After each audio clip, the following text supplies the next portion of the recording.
TV6 has not indicated that we are on air yet. The meeting will come to order.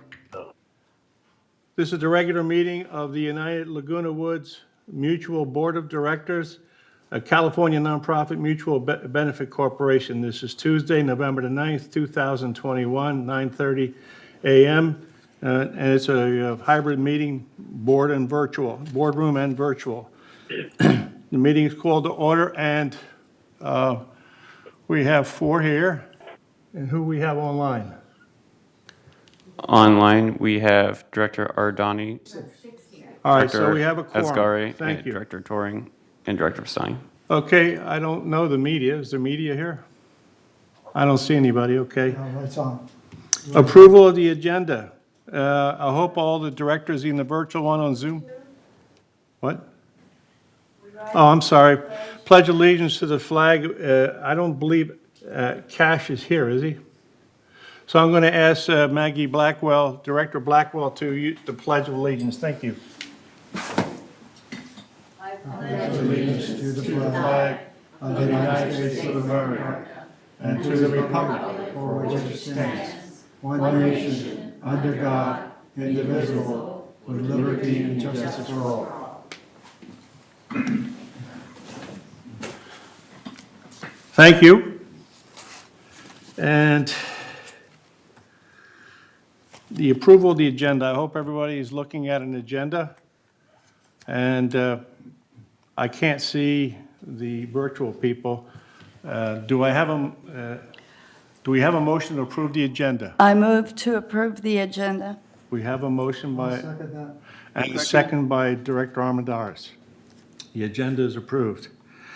Now, item number 5, approval of the minutes. We have a real menu here. So let me ask you, the minutes are here. There's a lot of items here. Do we want to go through them all? So let me ask you if there are any objections to approving the minutes as indicated here under 5, or do we need to go through them? Yes, I would object to them, but only because there's a lot of people in here that were not present at the last, I think it's October 1, 14, and 28. We weren't present, so we're going to have to vote or abstain or something on those. So Right? what are you saying, Director English? I'm saying that we have to abstain from voting for these because several of us were not here at that time, because we weren't even seated on the board. Well, the minutes are posted here. You were can not read them. here, but you. All right, let's keep a little order here. Let's keep a little order. Director Armendariz has his hand up. Thank you, Anthony. There are enough directors, there's more than 6 that are present either in person or virtually. So we could have those directors approve these minutes that attend the meetings. And I would say we should approve them all at one time. There's no sense in spending a lot of time on it, Okay. right? Thank you, Director Armendariz. Does anybody else?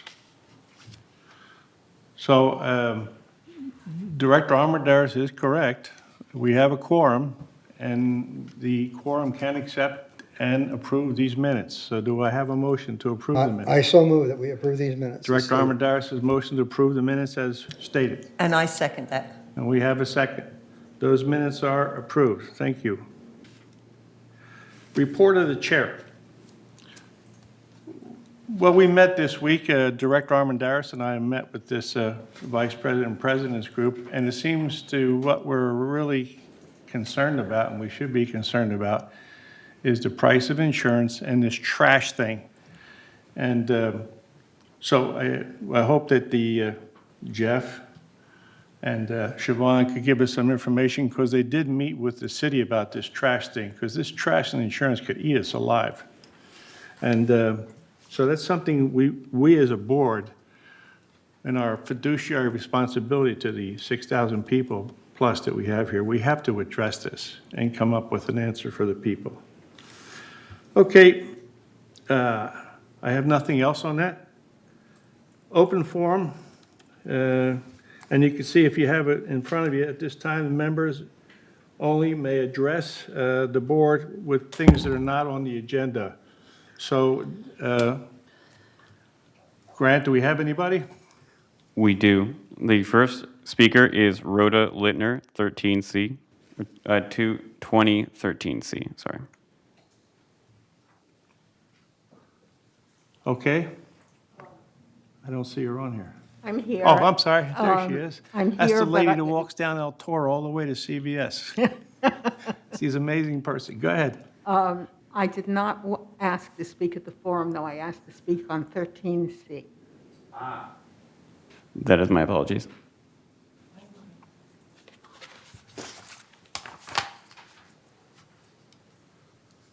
All right, Grant, Chris Collins, 3306Q.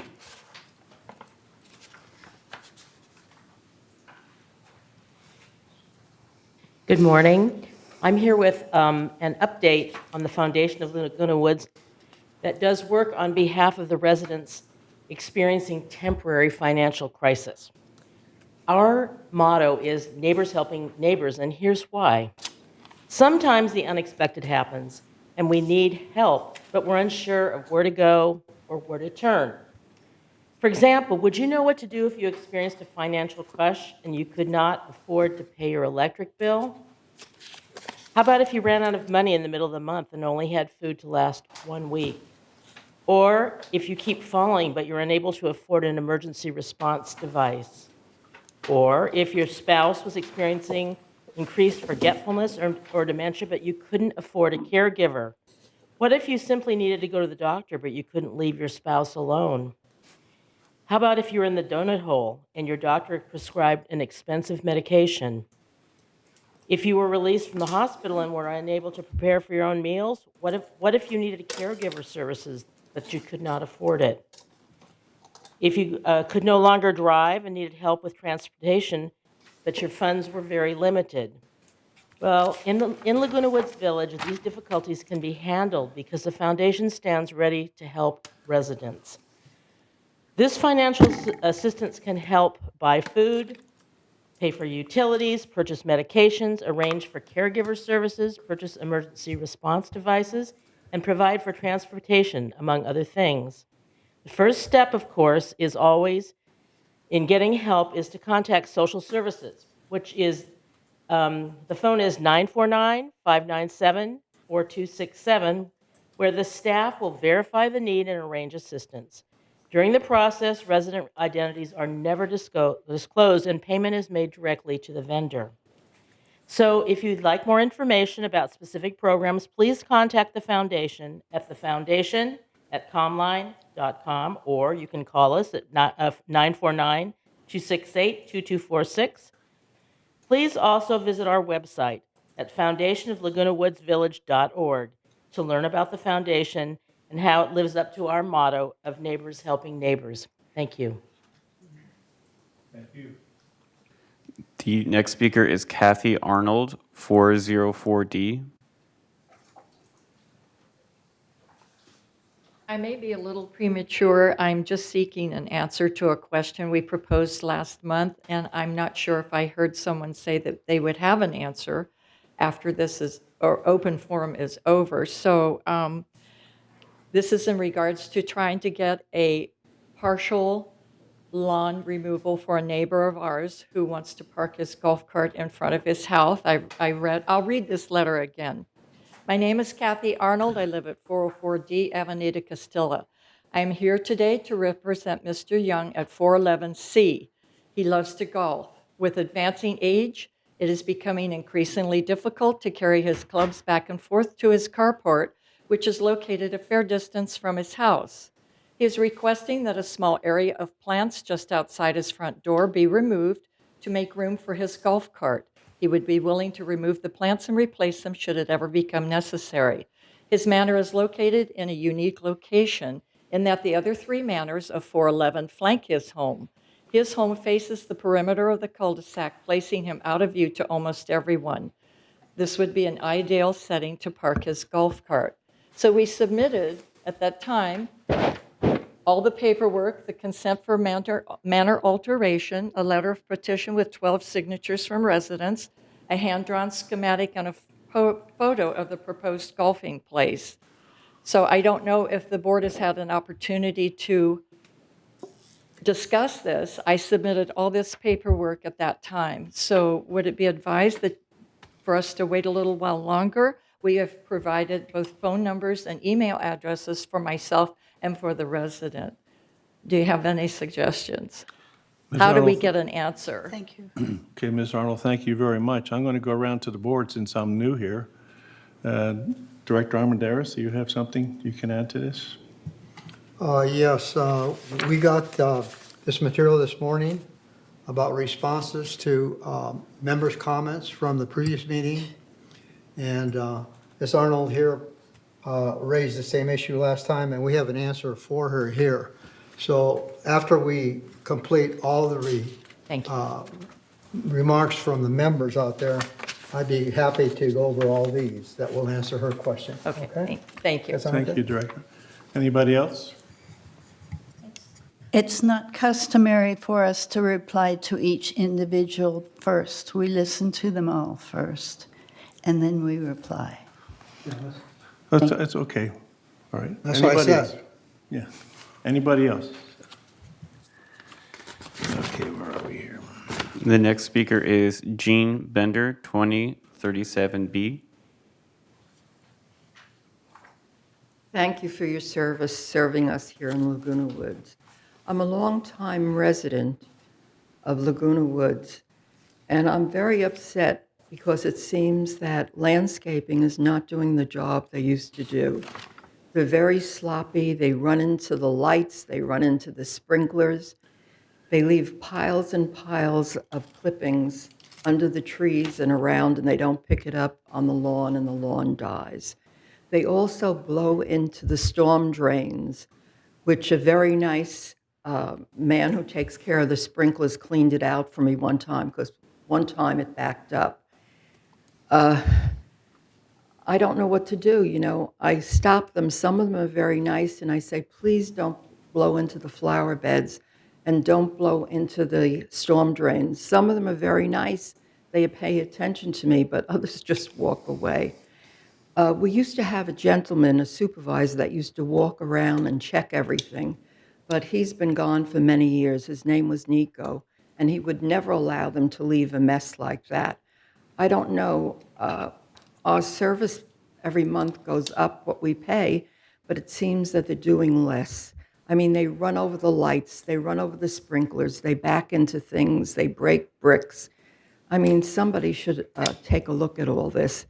And we have a pine tree growing near our house. All the neighbors rake it because it's a beautiful pine tree. We love it, but it does make a mess. And if they would have a catcher, use a catcher, which I know years ago they bought the lawnmowers with the catchers, which they never used. And in the fall, with the leaves falling all over, at least they could use the catchers during the fall because they blow the leaves over, the wind blows, and they come right back onto the sidewalk. Please have someone look into it. I'd appreciate it. Thank you. Thank you, Ms. Bender. Grant, do we have anybody else? Maxine McIntosh, 68C.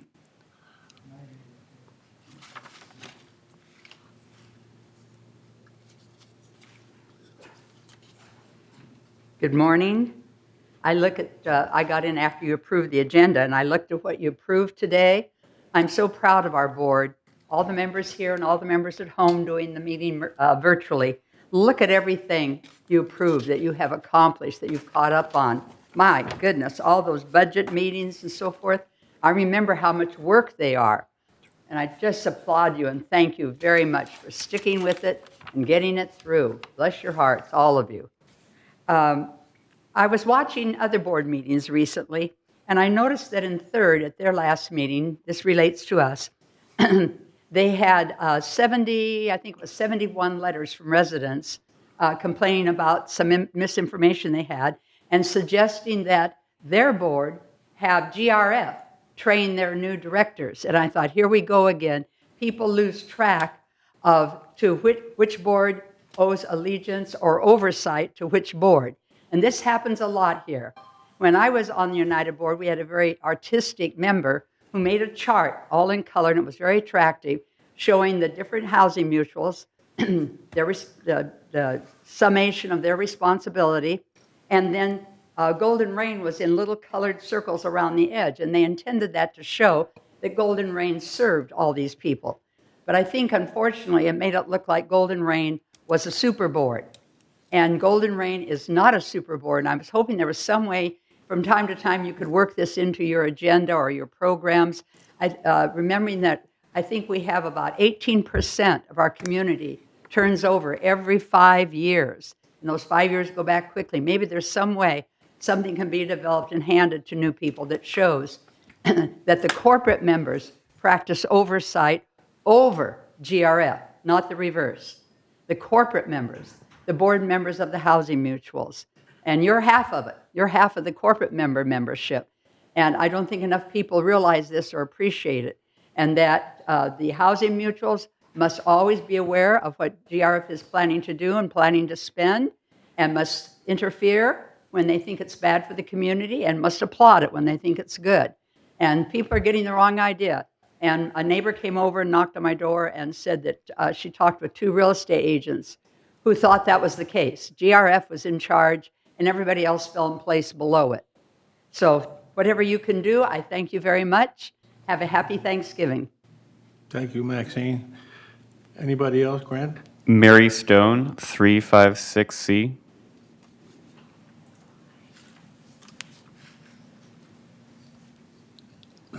Good morning, Mary Stone, 356C.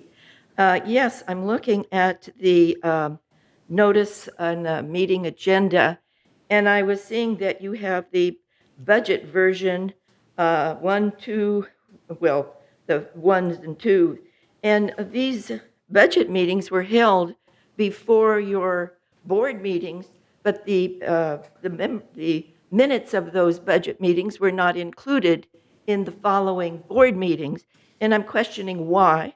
And then I also question, when looking at the website, the last minutes that are currently on the website are August the 10th. Now, that's a long way away. A lot has happened since August the 10th. You've had, a lot of meetings. And I think we need the draft minutes put on the website. It's important for us to see what's going on at the time, not months and months later. So I am requesting that we see the draft minutes on the websites, and then when the new minutes come out, they just say that they've been corrected if they've been corrected. But let us see what's happening as quickly as possible. Thank you. Thank you, Mary Stone. Grant? Richard Rader, he is on Zoom. Mr. Rader? Thank you. Yes, thank you. I understand we are experiencing hiring difficulties throughout our divisions, which is having an effect on services. For example, yesterday, Brian Gruner said recreation was operating at 65% capacity. I know that hiring issues are happening throughout the general economy, but my question is, do we have any options we are considering to address this issue? Have we come to the point we're going to have to raise salaries to be more competitive? Thank you. Thank you, Mr. Rader. Grant, anybody else? At this time, I will see if we have any email comments. Okay. Stand by, wait for that. Good morning. Yes, I have 3 email comments.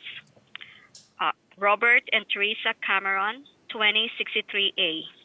The purpose of this letter is to address a concern relating to the insurance requirements for the United Mutual of Laguna Woods Village. We regret that we are ill-informed when it comes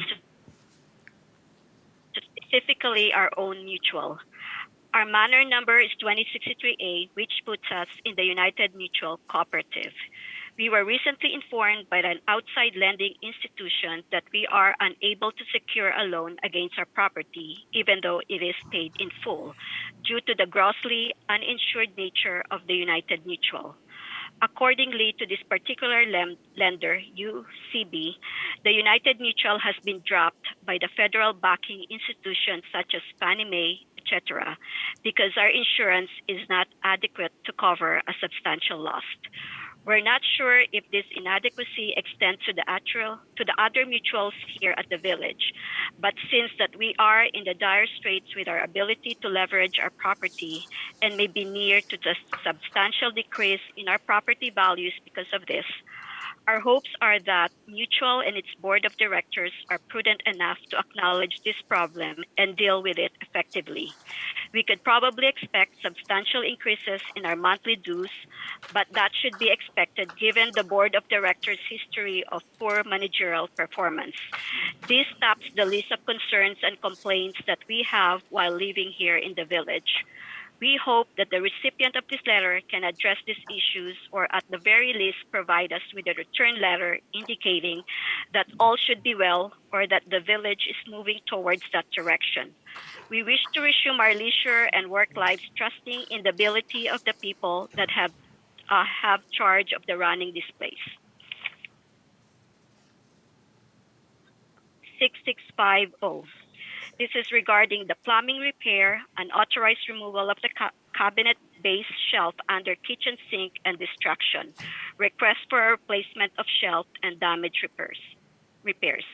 A brief background about me. I am about to complete only my second year of residence at the village. In the United States for over half a century, have the experience of living in apartments, single-family houses, and this is my first residence in 30 the Senior seconds. Citizens Co-op. Let's begin with the event of April 26, 2021, and how a coordinator ended up at my unit. Right. Alice Donfield Venox, Manor 211C. To the members of the board. First, many thanks to the board for consideration and understanding of our need for an open-air meeting area where residents can gather for meetings, join for meals, conversations, and enjoy together the simple pleasure of being outside in our beautiful community. All these activities are so important for senior citizens to maintain a social distancing while interacting with each other. Most experts agree that social interactions go a long way to making our lives both healthy and pleasant, and our small gathering place certainly does so, especially during the lockdown of the pandemic, and even now when caution among the elderly is still advised. I have looked at the proposed furniture and have given some thought of how the area is used. While the bolted down furniture takes care of the possibility of I don't believe it will serve the purpose well for the following reasons. The chairs not being movable will stop those wheelchairs from joining. This is item 13C. So we'll hear that on 13C, please. Okay. No, she can talk. This should be talk. This is about that. Come on, you're out of order now. This is for, Grant is reading these things. Where are we, Grant? We can always read that comment during 13C if that Thank agenda you. item pertains to that item. Connie, do we have any other member comments? So that's it. This concludes the members' email comments. Thank you. That concludes member comments. Thank you, Grant. Now we're going to go around the table here. I'm going to start with the people who are here. Let's start with Diane Casey. Do you have any responses to, do you have anything you want to say? Let's see.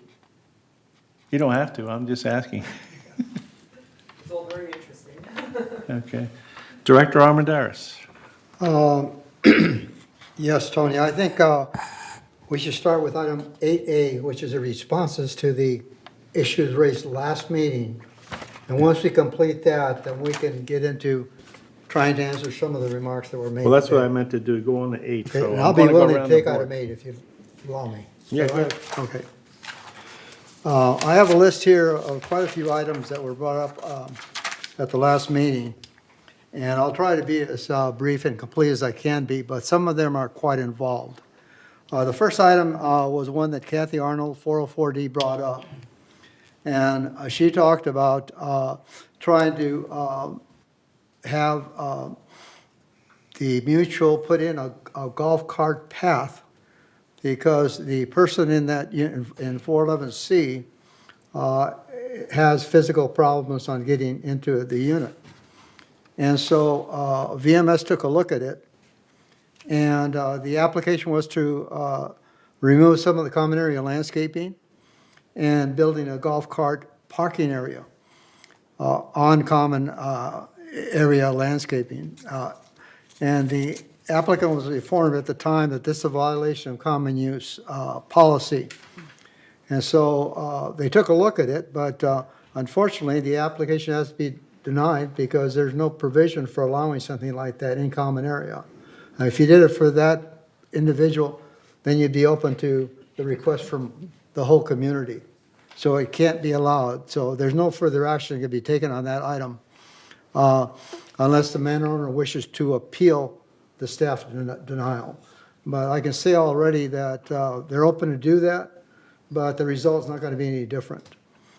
So that's the response to that. Next item was Piranhas Azorina, 922A. That's about the permit process for replacing an entry door. And she was with a value of less than $500. And she was told to submit a receipt to manner alterations. She subsequently received a telephone call that she was going to be fined because she failed to obtain a permit. The response is that the records indicate that the resident was advised on September the 8th, 2021, that a $50 permit was required for the mutual consent to replace the front door. Staff also offered to assist the person in filling out the application, and she was also advised that replacing the door without a permit could result in a $300 after-the-fact fee.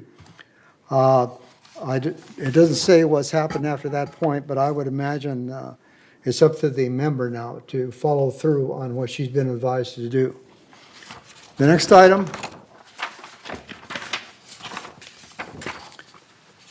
was Michael Landry, 693B. He brought up two items.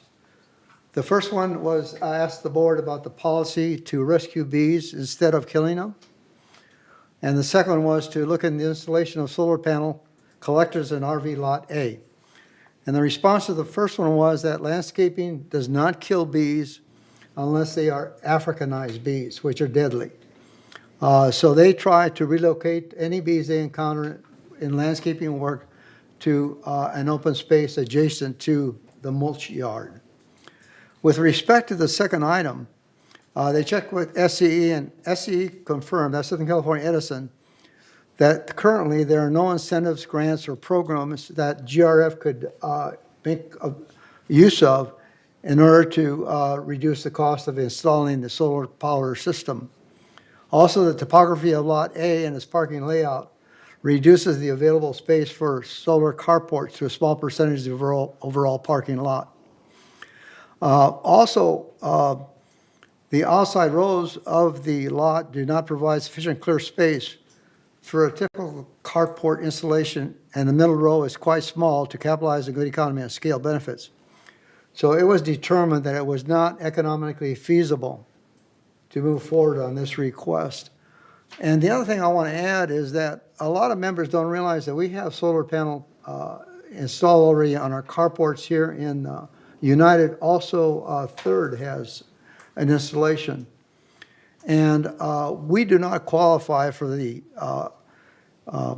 tax credit, which really makes the economics viable. Without that, it really doesn't make much sense. So people still believe that solar is the way to go, and it is if you want to pay the additional cost, but the benefits aren't there economically.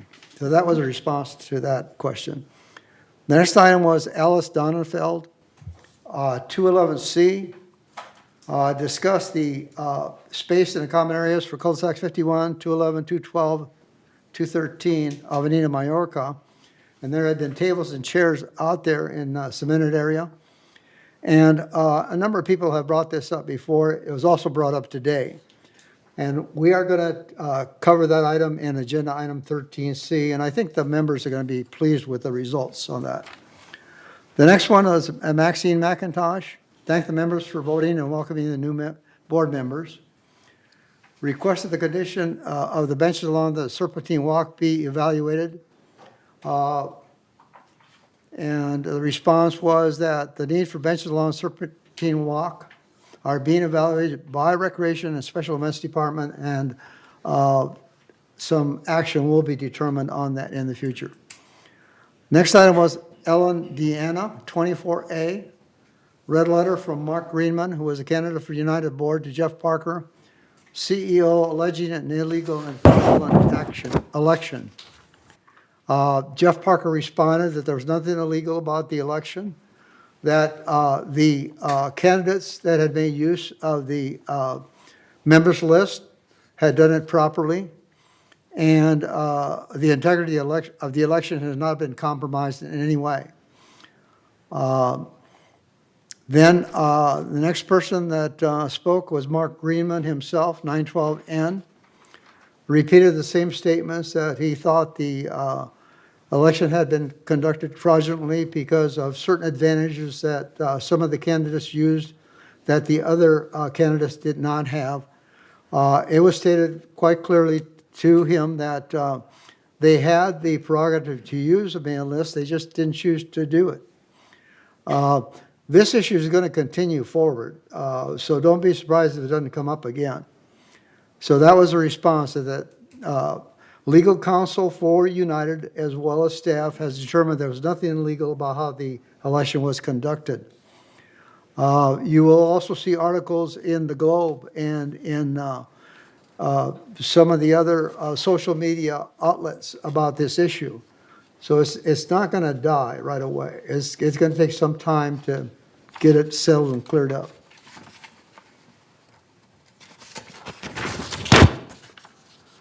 Next was a comment by Cynthia Schaefer, 207F, commented about the common area and the seating in cul-de-sac 51, 211, 212, 213. Again, that'll be covered in agenda item 13C.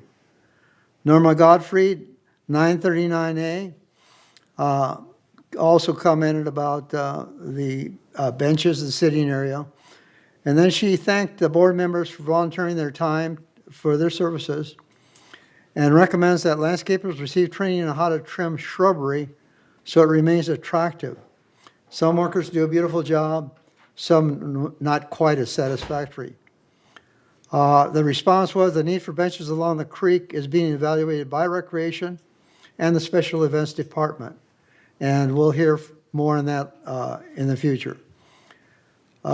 Sierra Jessica Calise, 207B, also commented about the importance of the area where residents meet in the common area, cul-de-sac 51, 211, 212, 213 Avenida Mallorca. This, again, will be covered in agenda item 13C. Then there were 4 items that were brought up by different members that did not require follow-up and were commented on at the meeting. Regarding today's comments, by Mary Stone, I have this to offer. I can appreciate her concerns. However, there's a lot of things on the website that need to be either corrected or brought up to date. And one of the things I need to emphasize is that although that is important, right now United Mutual is facing a lot of problems that they've not had to face before. You almost might say we're in a crisis situation. And by that I mean, for example, Anthony Liberatore at the earlier part of the meeting brought up the fact that we have to make some decisions on the collection of our garbage now. I believe that's minor here in the community, but that hasn't been determined yet. And our collection rates by our waste disposal company are going up because all of a sudden it has to be separated from the other rubbish. So that's a major new item that we have not faced before. Another one is insurance. That's not going to go away. We're going to struggle with that for a number of years going forward.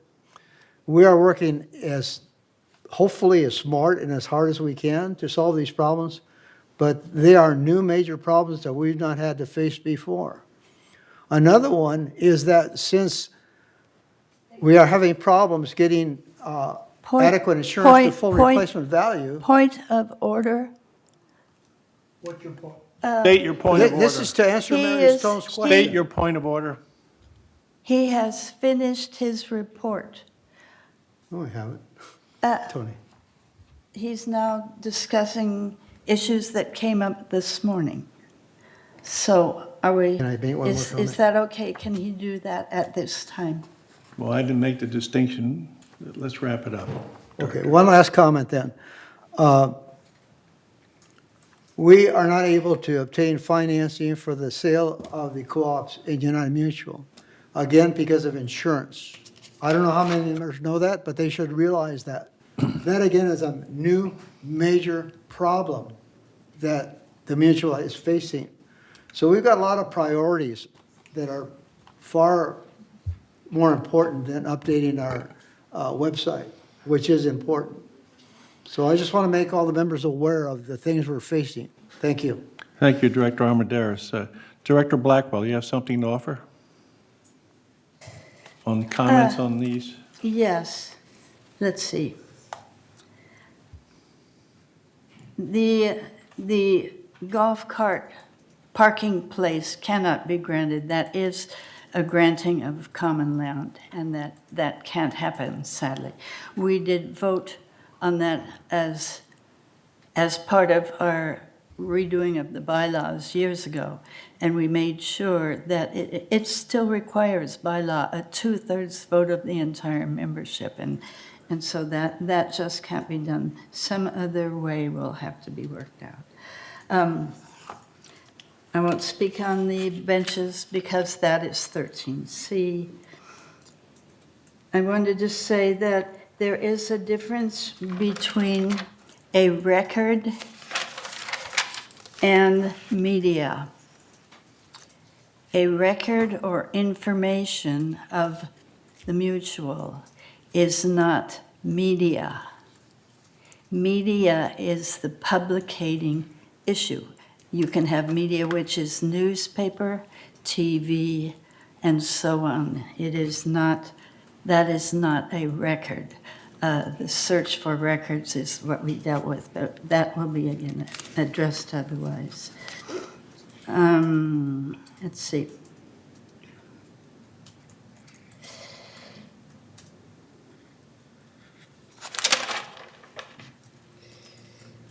We are a co-op, so sometimes we can't get loans because the lender does not want to stand in second place.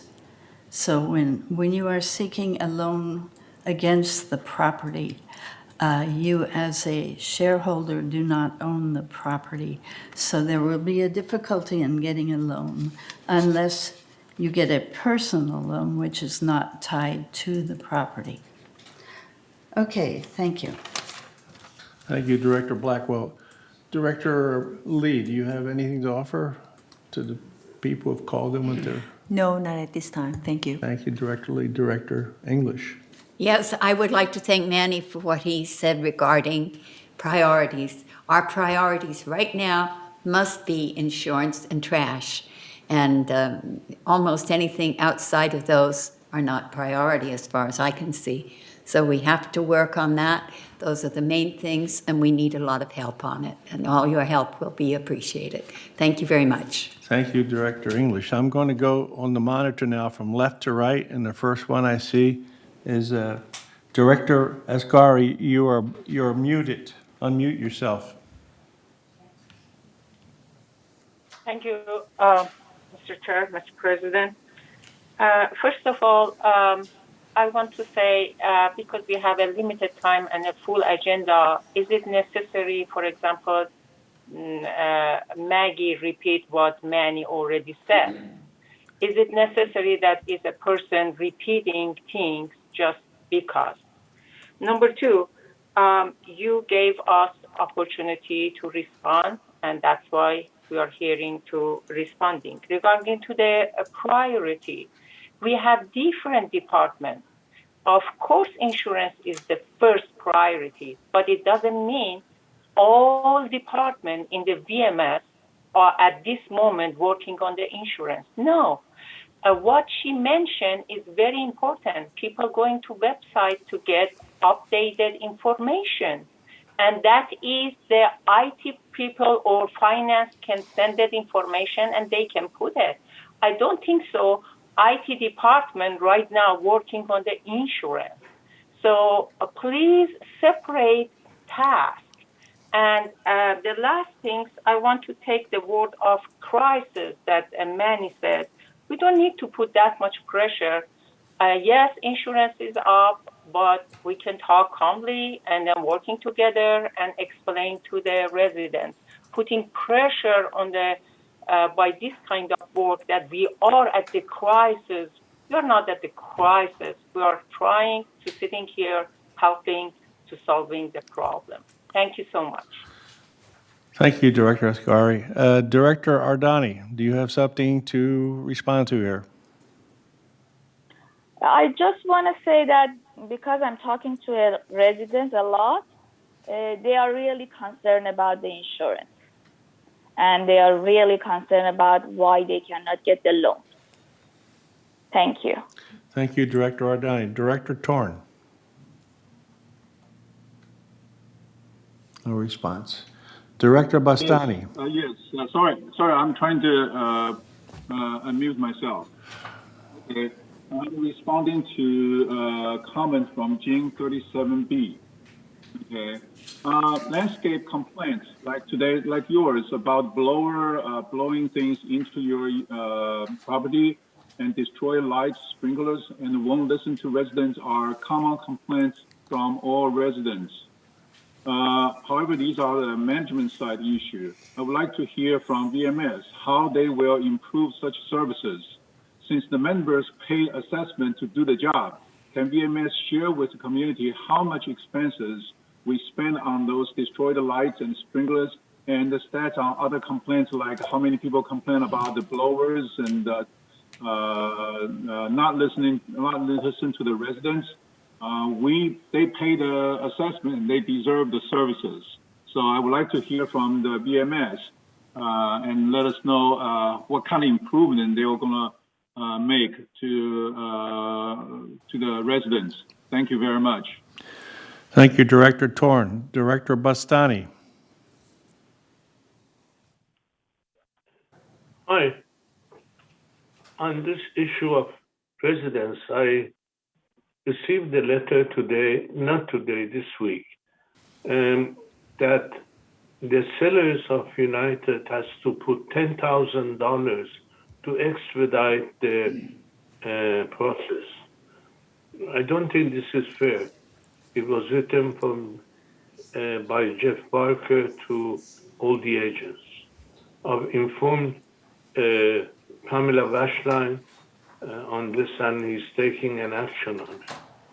That's all my comment. Thank you. Thank you, Director Bastani.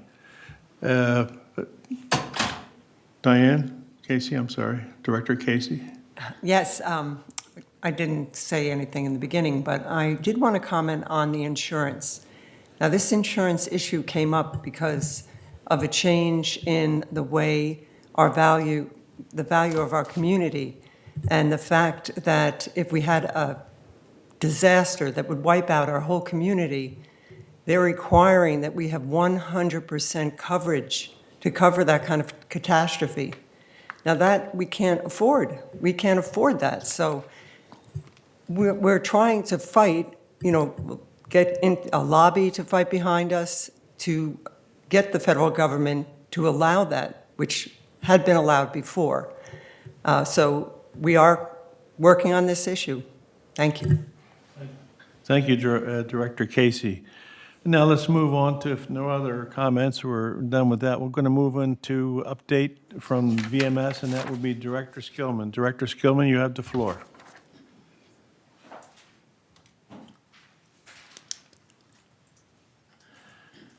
Thank you, Mr. Chair. Today, on behalf of VMS, I would like to talk about staffing. That's one of the prime responsibilities of VMS. Staffing is a problem all over the United States, not just in Laguna Woods Village. But here are some of the statistics to let you know how difficult it is here in Laguna Woods Village. Year to date, we have had 147 new hires. 80 of them full-time and 67 part-time. In October, for instance, we had 28 new hires, 12 full-time and 16 part-time. We are right now actively recruiting 33 full-time and 10 part-time. This includes our new General Services Director and our corporate secretaries. These are active recruits. Now, as Dick Rader mentioned in the meeting yesterday, the CAC meeting, it was mentioned that recreation is only able to function at 65 to 70% because of staffing. They have 14 openings, 10 full-time and full part-time. We've done a pretty good job in the last month or two of getting more part-time people back, which was a very big issue, and they've done a great job on that. The second department with large recruitment necessities is maintenance and construction, and they have 179 full-time positions in that department, and right now they have 8 openings, all full-time. They support 5 standing committees and 4 ad hoc committees, despite the work that they do every day servicing this community. Another thing we need to look at is terminations. Year to date, we've had 106 terminations, 70 full-time and 36 part-time. In October, we had 15, 10 full-time and 5 part-time. Of those, 2 full-time and 2 part-time were employees who were here less than 1 year. 4 full-time and 2 part-time were those who had been here from 2 to 5 years. And 4 full-time and 1 part-time were those who have been here more than 5 years. So we have to weigh the terminations against all of the openings that we have and see that it's a very small amount. We have people that stay and stay. We have wonderful employees who really are dedicated to Laguna Woods Village. Staffing is going to continue to be one of our biggest issues because it's one of our biggest expenses. Every time we get a report, you see that employee compensation is the largest part. Now, does that mean we have to pay more? That's something that needs to be looked at. We're continually looking at how we fare against other employers in the area and what we need to do. But again, that comes down to a budgeting issue. So I just want all of you and all of our residents out there to know that VMS takes this very seriously, and they are working diligently to get our staffing back up to what it was before the pandemic. But it's not easy, and they're really working at it. So that concludes my report for today. Thank you, Director Skillman. I'd like to go on to CEO report, but I'd like to preface that with this.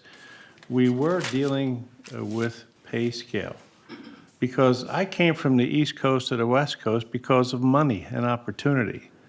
So I wonder where we stand in relation to other people hiring blue-collar workers. And so I'm going to turn the floor over now to the CEO, Jeff. Thank you. Thank you, Chairman, and to the committee and the board and everybody here. A couple of responses that I wanted to give, and I'll respond to that one. We use a number of different processes with regards to looking at our pay scale and how that works. We use an outside agency that provides a ranking of our salaries and conditions. Excuse me, Jeff, we still use pay scale? Yes. Okay. Still using pay scale. That's the company. And we've actually updated a lot of information with pay scale, and they assist us in coming up with making sure that we're in the right categories and the right pricing range for positions throughout our organization from top to bottom. We also have our union contract, which establishes those wages that we don't use pay scale specifically with. With regards to a couple of issues that were specifically talked about, I do want to mention in the area of the food waste issue that was brought up and our trash contract that the city is issuing. The City of Laguna Woods, which is the oversight government agency with regards to waste hauling, entered into a new waste hauling contract that goes into effect January 1 with a company known as CR&R. Formerly, that was Waste Management. CR&R, as part of taking over that new contract and being issued that new contract, is also addressing a new state law, state mandate that comes into effect on January 1st, known as SB 1383, which is a requirement that everybody in California reduce organic waste, which is food waste, by 75% by 2025. So that's a very short time frame. Organic food waste is already being addressed and has been addressed for a number of years in our commercial activities, such as our clubhouses. We've been doing that. This is now a mandate on residential requirement. So all of our residents will be impacted by this. That it's a substantial increase in cost because of new bins and new trucks that are required, and that is a pass-through that is can be passed through by the hauler to the residential. We've had 2 operational meetings with the city already, and we're getting ready to try to get basic information out as soon as possible once we have that from the city as to how they're going to implement this, how it's going to be put in place come January, and how it will be pushed out to our residents and what they will see and the manner that they will see it. So in the real near future, we'll be getting and assisting the city as well as doing our own information out as to how this is going to process. But as indicated before, it's a very substantial operation. It's a very expensive one, and it is a mandate under the California law that this go into operation in January 1st. With regards to insurance, I wanted to comment on 2 points. One, United has finished its insurance process this year, and all of your insurance was bound as of October 1st, so that is in place.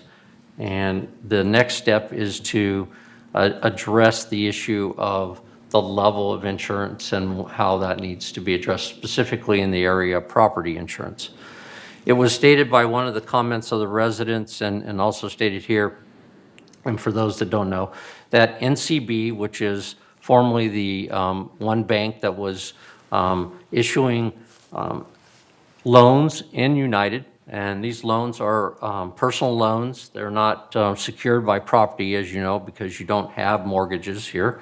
In fact, so those loans, NCB said that they were not going to be able to do any additional new loans. They would continue to process what was in the hopper and continue to process the ones that they already had issued.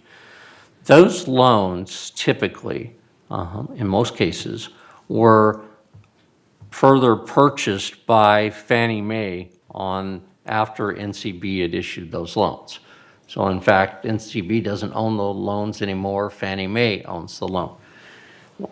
It is Fannie Mae that requires the insurance at the level of full replacement value. And for the village here, obviously we've had a reassessment of all, but in United specifically, we're talking about $1.4 billion. And so that, 2 things about that. One, you can't even go out to the marketplace and find that level of insurance. But secondarily, the expense of it is just out of this world and just not feasible for any association such as United's to accrue. So at this point in time, you took the action of looking at a plan which would talk about a coverage amount that you felt was adequate to secure the buildings in United And we did that working with Marsh and our insurance broker, and we came up with the $225 million worth of coverage that's in place. The issue at hand right now is that NCB can't or won't issue those loans based on the fact that they didn't turn around and sell those loans to Fannie Mae, and Fannie Mae at this point in time won't purchase those loans.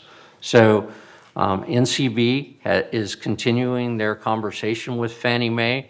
In fact, they had a meeting this last Monday, hoping to get a variance from Fannie Mae so that NCB could once again continue to do loans. I have not heard an update on that. And finally, on that insurance note, we had the opportunity to meet with Katie Porter, our Congresswoman's office, about 2 weeks ago, and we brought this item up specifically to see whether or not there was a way that the Congresswoman's office could specifically help address the Laguna Woods Village in this unique scenario with regards to insurance, and we're waiting to hear back from her on that. With regards to the landscaping, certainly the issue is one in which we will provide that.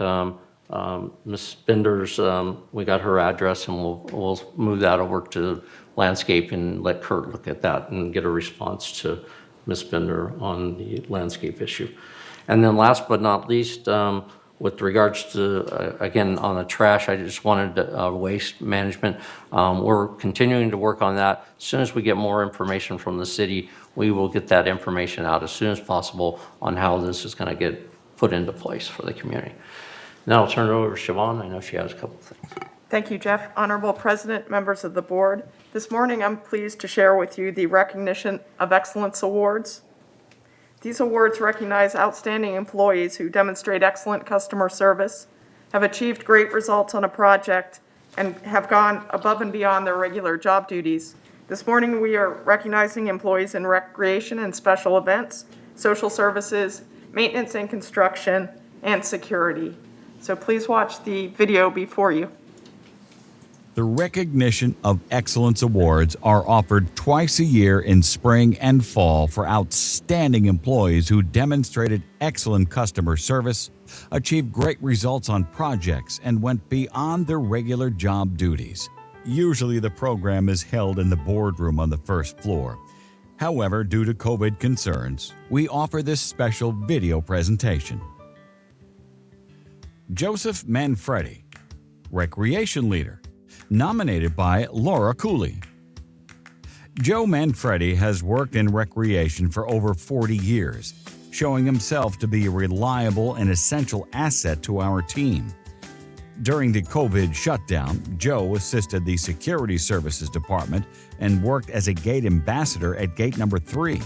When recreation started reopening, Joe helped by staffing the pools while maintaining a friendly, helpful demeanor, always willing to step in to help in any way needed. He stays late and comes in on days off, often to cover shifts when someone calls out or to meet an urgent need. Residents and fellow staff love Joe. Residents often ask, "Where's Joe?" because he recently was assigned to work at Clubhouse 7 instead of his home away from home, Clubhouse 1, where he worked for many years. Joe is a loyal and beloved member of the recreation team, and I am honored to nominate him for this award. Lourdes Oseguera, Social Worker, nominated by Susan McInerney. Since summer 2020, Lourdes Oseguera has acclimated to the workflow and operations of the Social Services Division.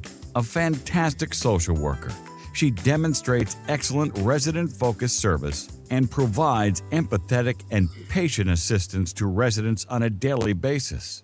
A team player, Lourdes demonstrates her willingness to help her colleagues. She exemplifies the professionalism, work ethic, and expertise needed to provide a high level of service to village residents. VMS is lucky to have such a valuable member of the team. Maria Juanasto, Operations Specialist, nominated by Gavin Fogg. Maria Juanasto completes her assigned resale service tasks with attentiveness to residents. In addition, She collaborates with other assignments outside her typical daily duties to help meet division needs.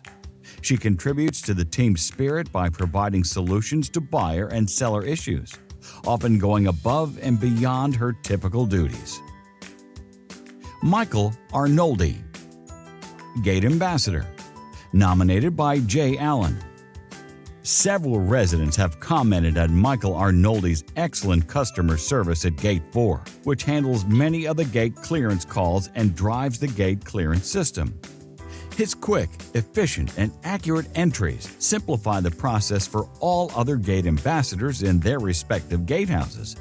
He accomplishes this task while resolving residents' concerns and, in many cases, brightening their day. Whenever he adds guests or works within the system, he watches for the rule violations and reports any concerns to management and other departments to address. He truly acts with the residents' best interest in mind. Michael has stepped up to make himself available for more shifts to bridge staffing gaps during a challenging year. His availability and exceptional performance have contributed to the community overall, and his continued excellence deserves this level of recognition.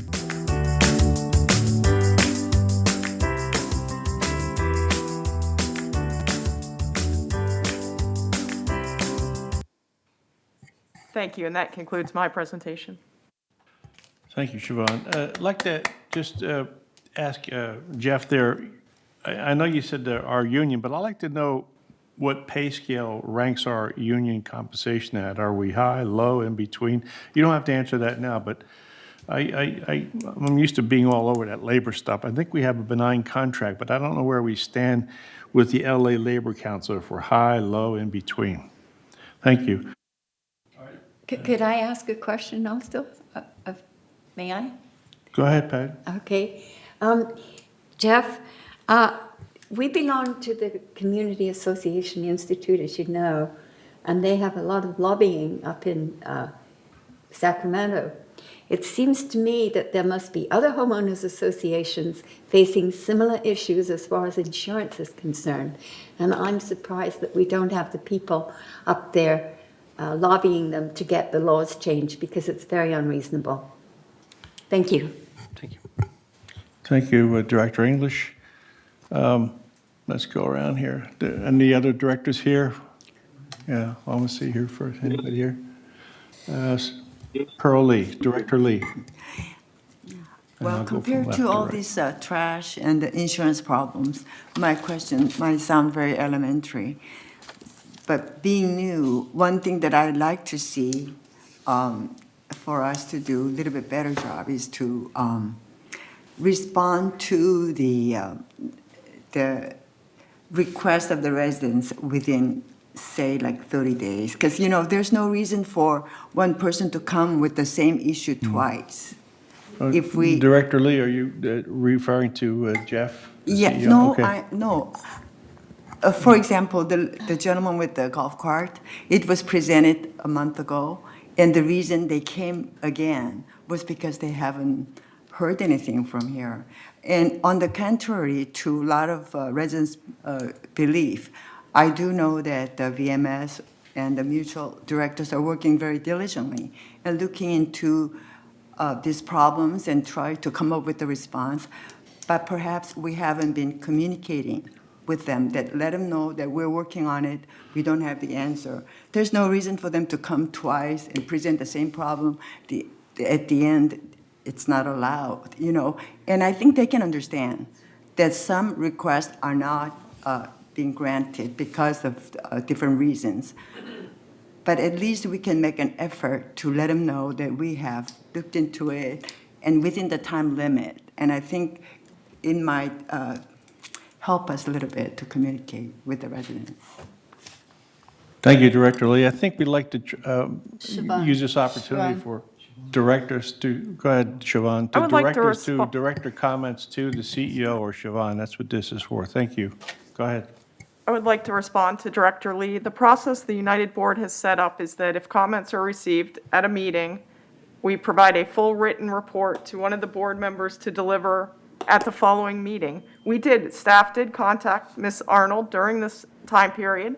And unfortunately, she decided to come again this morning. It's not that she was not responded to. Okay, well, I understand, because I don't fully understood the process, but now we do. And I know that there are a lot of residents, the attitude is that, they assume that we don't listen. And I'm trying to create a positive change between us and the residents, because we are here to serve them. And I know that we are all working very hard, because from looking out there is very different from looking inside. And I have just changed my position from out to in, and I can see both sides. And I would like our residents to know that we do make all these efforts, and there are tons and tons of meetings that these directors to go to try to solve the issues. And I just want the effort to be known to our residents. Thank you. Thank you. Thank you, Director Lee. Now I'm going to go left to right and let the people who are on Zoom here that my monitor constantly changes. So I'm going left to right in the first row, second row. So we're going to start with Director Torn. Yes, thanks, Chair, for giving me a chance to share information with our VMS CEO. I guess you missed my question. I'm not talking particularly about the 37B. It is VMS execution side. But my question is, how much expenses we spend on those ways of destroying lights and sprinklers? Okay, do we have any information on that? Share with us. And the statistics on other complaints. What kind of effort we need to spend on that? And any plan to reduce these wastes? We are not. Seems like we are not doing it right the first time, but we always have the time to do it the second time and third time. Those are the wastes. If we can do it right the first time, then there shouldn't be any waste on those issues. So my question is, do we have any information on that, and do we have any plan to reduce those waste of money? Thank you very much. Thank you, Director Torn. I'd like to go through the monitor here now and then let Jeff or Siobhan respond to these. All right, so the next one I have up is Ascari. Thank you, Mr. Chair. I want to ask, Mr. Parker responded almost to all of the comments except the IT and then the website. Mr. Parker, even the guest pass now is getting harder compared to the 2 months ago. And I was in the IT department and I mentioned that. And regarding to the one of the residents that requests the updated information be there. This is totally different department. It doesn't need that since we are working on the insurance, we cannot work in other departments. All we needed give the updated information to the IT department and they put it on the website. I want to some comment from that by Mr. Parker. Thank you. Thank you, Director Ascari. Now, Director Akrokar, nice to see you. Yeah, I do have a comment to make. Our loans in United are strictly with NCB.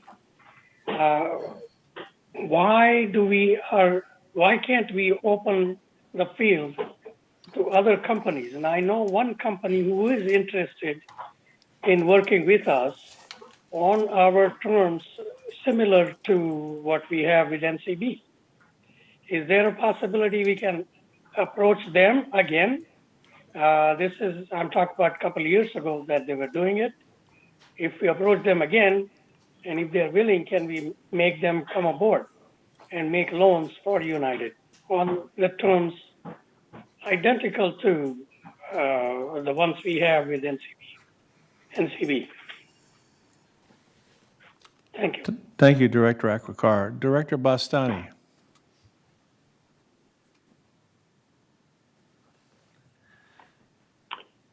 Yeah, I agree with Cash.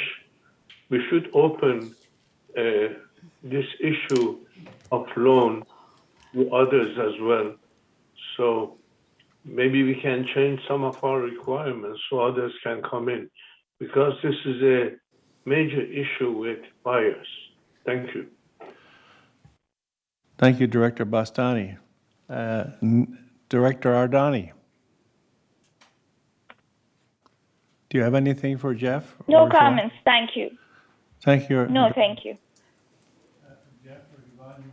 You want to deal with some of these issues? Sure. Because now, also, before we go on there, don't forget, they already met with this Katie Porter. It'd be a good idea for us to start sending some letters and calling to help out here, help our own cause. Jeff? Yes, let me address a couple of them that were asked. With regards to additional lenders, we have in the past approached additional lenders. The lenders have not been willing to sign the recognition agreement that you require right now. And that recognition agreement puts you in the first position and them in the secondary position. If Cash has a lender who will sign a recognition agreement similar to the one that we have in place, we certainly would like to talk to that lender. I don't think we would want to hesitate any lender that would be willing to sign the recognition agreement as it's stated.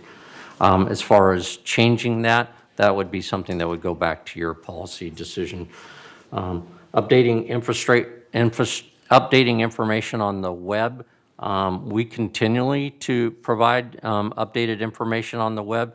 One of the issues that has been indicated to us over this past couple of years is that our website is not the best website. And so one of the things that we went back through the process, excuse me, with GRF was to fund a new website for the village, and that was approved as of the 2020 budget, which is January. So we'll be doing the process of going out and seeking RFPs and our proposals to update our website, which will allow for a more efficient flow of information. But we do update information on the website constantly. With regards to the question on, I believe it was regarding specifically landscaping, our landscape director does provide information to the landscape committee on several different topics with regards to the operations, and I do believe that that information is provided to the landscape committee on a regular basis. And with regards to, again, regarding to insurance, the lobbying thing, I know that the comment about the CAA is a good one. I know that at this point in time, Fannie Mae, unfortunately, is a national organization and agency that doesn't necessarily look at California in particularly different. So that's why we went to our Congresswoman to talk to her about potentially changing it from that level. That's all I have. Thank you, Jeff. All right, let's move on to items 11 now. And I guess you've been through this before, but let's go through it one more time. The consent calendar. All matters listed under the consent calendar are recommended for action by the committees to doing their work, and will be enacted by the board or by one motion. Now, it doesn't mean that a director can't pull one of these items off. So let's go around the table here on the consent calendar. Do I have a motion to approve the consent calendar as it's written? So moved. All right, we have a motion by Director Armendariz. Who made the second? I did. And Pat English made the second. Thank you. So the consent calendar is there. Okay, let's go By unanimous consent? What? By unanimous consent, were there no? Okay. Thank you. If that melts your butter, yeah, unanimous consent. Thank you. All right, item 12. Actually, it's not for approval. Sorry, number D, resolution to update the committee appointment. Is it include that one or not? Well, yeah, that's Director Ascari. If you look at number 11, that's the consent calendar. Under consent calendar is A, B, C, and D, and we just got it approved. No, we didn't get approved because you asked for a vote. And No, so no, no. I have I a- asked for a vote of the consent calendar. A motion was made to approve it as it's written, and it was seconded. Okay. But there was, Mr. Chair. but there was no question for discussion. If there is a. Yes, person- there is question for discussion. So. All right, so let's have the discussion. What do you have to say, Ascari? Excuse me a second, just, I thought Tony added the comment that if there's no objection, we'd like to approve the consent calendar unanimously. Thank And you, then that's Director when- Armandaris. You're correct. And if you don't want that on there, you can make a motion to pull it off. Yes, I would like to make a motion and talk about that because all of the advisor and everything, it seems, is already written there. And there is no other people. So or you're going to other- vote, you're going to, basically what you're doing, you're voting against the motion that was seconded to approve the consent calendar as written. Is that what I hear you saying? Yes, only number T is separate. And in All the right. past, we had it that we can pass many of them, but one of them we separately talk about that. Director Armandaris. Thank you. Why don't we propose then that we unanimously vote in favor of A, B, and C, and then we can go through D separately. Okay. Well, what it is right. I'd like to we make ha- that motion. Okay, we have a motion, though, we have to take care of that first. The motion's on the floor, and then we have one of our directors wants to vote negative on on item D. So we can approve it, we can approve the consent calendar excluding D, or we can debate it some more. Yeah. Yes, I seconded for the what Manny motion. Manny made the motion. I second what Manny said. All right, he's made an amendment to the motion, and the amendment is to approve the consent calendar with the exclusion of item D. Now, where are we going to put item D? Under new business or unfinished business? Right. Under new business, That's fine. Right, would be E. That's fine. E. All right, so let's vote. So the motion on the floor is now to approve the consent calendar, item 11, subtype B, A, B, and C. Can I have a vote on that? Shall I second it? Because Ben's Well, we already don't- brought it up, so I'll second it. Okay, second it first. So, any let's vote. discussion? I'll second that. All right, any discussion? No discussion?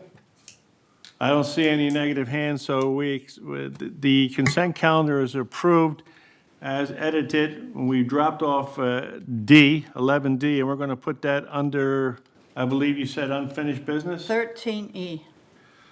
Yeah, no, under- new business, 13E. Okay, 13E. New business. Okay. New business. Here we go. So unfinished business. Item A. Consistent with the statutory obligations of Civil Code 5501, a subcommittee of a board consisting of the treasurer and at least one other board member reviewed the United Laguna Woods Mutual preliminary finances for the month of August 2021. Such review is hereby ratified. I move 12. yes, I ratify as treasurer. I second. All right, it's been approved and seconded. Any discussion? See no hands. I'm- Andre? Yes. I understand the board members in this subcommittee are offered information to verify these payments. I wonder if it's possible to share all those information to all the board members rather than just limited board members. Because different board members may have a different skill and experience.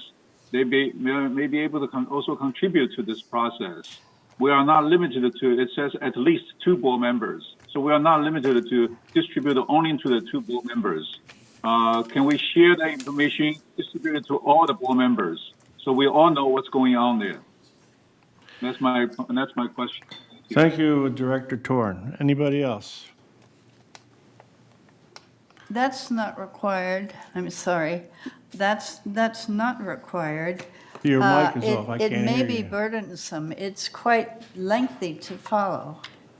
I mean, the purpose is that another person or two want to have the right to comment on that. And the others of us don't need to comment on that or to read this. So either we trust the people that we have doing it or we don't. So what are we doing now? We're debating this issue to? Yes, we are, Okay. because No, it's, I move. Oh, wait a minute I now, move Andre, that- you've already had your turn. Now be quiet. Anybody else? All right, now you can speak again twice. Okay. I understand that Maggie, you don't want to read those things, okay? And I fully appreciate your comment on that. But if you don't want to review it, that's fine, okay? But maybe other people have inside information and look at it and realize that they have some comments on that. They can improve the process. So everybody gets distributed, but you don't have to read it. And I fully understand your concern on that. You don't like to read those things. Thank you very much. But let everybody else have the information. Thank you, Director Torn.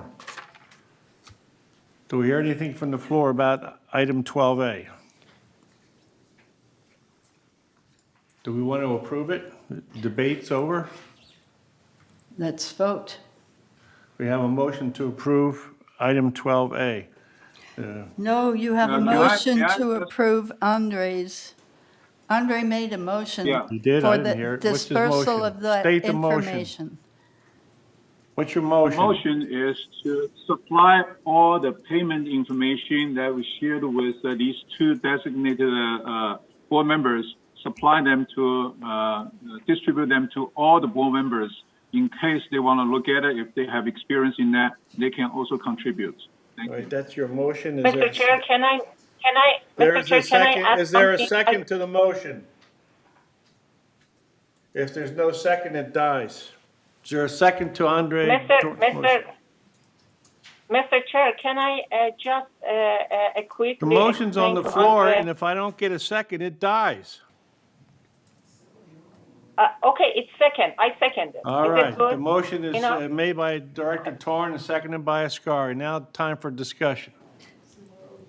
Thank you. I believe What he is asking is not about ratifying. He is asking about getting information about payment. Number A here is ratifying the seeing the financial. And that's actually, Andre is a member of financial and he received all of those. And I am sure if any of the members that they want to receive that one, they can send it as a package. But what Andre is saying is about payment. Is those my understanding is those checks and payment. So this is two different issues. This is nothing related to the number A, 12A. That's what I am trying to say, Mr. President. All right, let's have the secretary read 12A.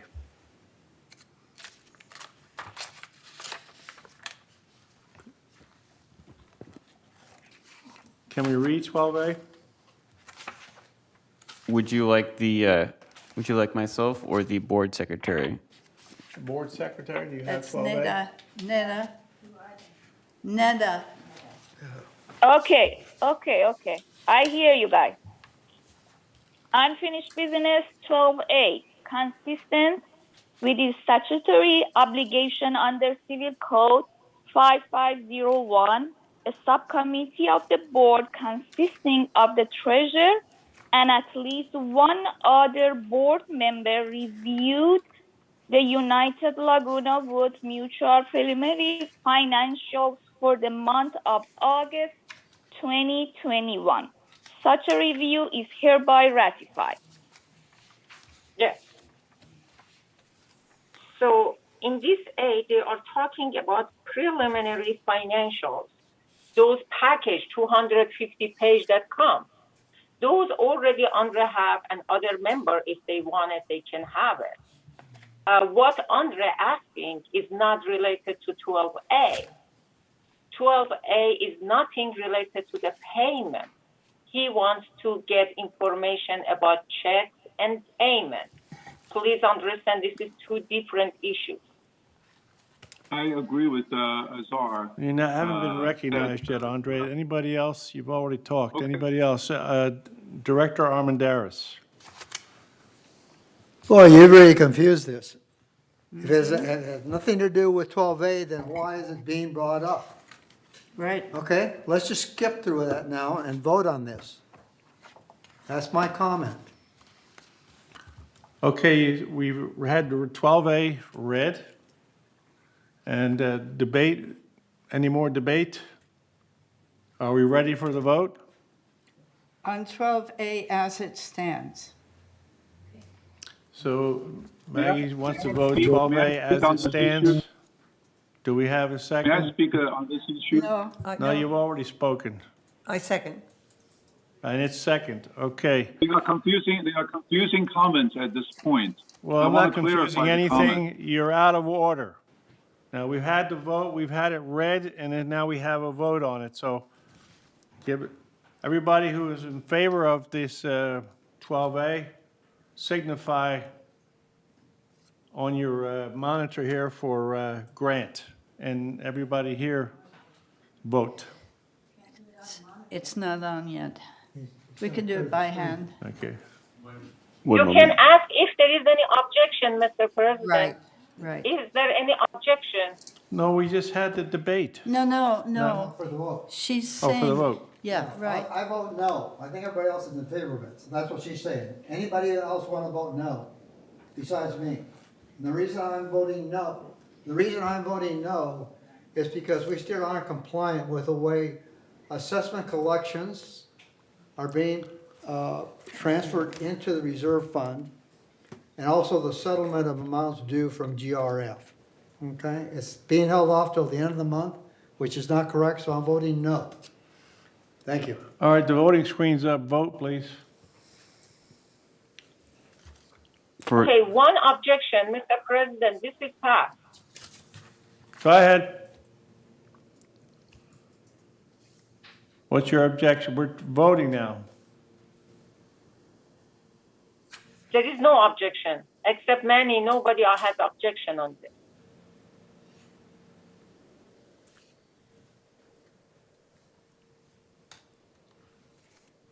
Whom should we send the vote to?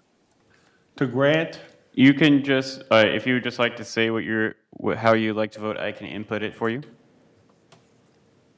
Okay, conference organizer. Sure, or you could just state it. This isn't a secret vote. Could we have a stand-up vote on this? No. No? They can. This is not a secret. Is there any objection? Right. Yes, Only you Manny can. objected. What? Yes, you can simply state your vote, and I Why will you're put it. wasting time? Okay, I will agree with Manny. I'll vote no. Okay. My vote is yes, Iran. Thank you. Reza? My vote is yes, also. Cash. Yes from me, Neda.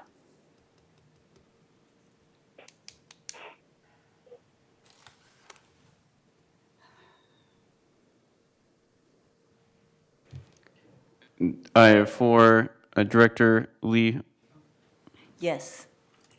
Director Bastani. Oh, I voted yes also. It's coming out red there. I don't No. understand that. No. You're mute. It's green. Oh, is it? I have voted on the chat box.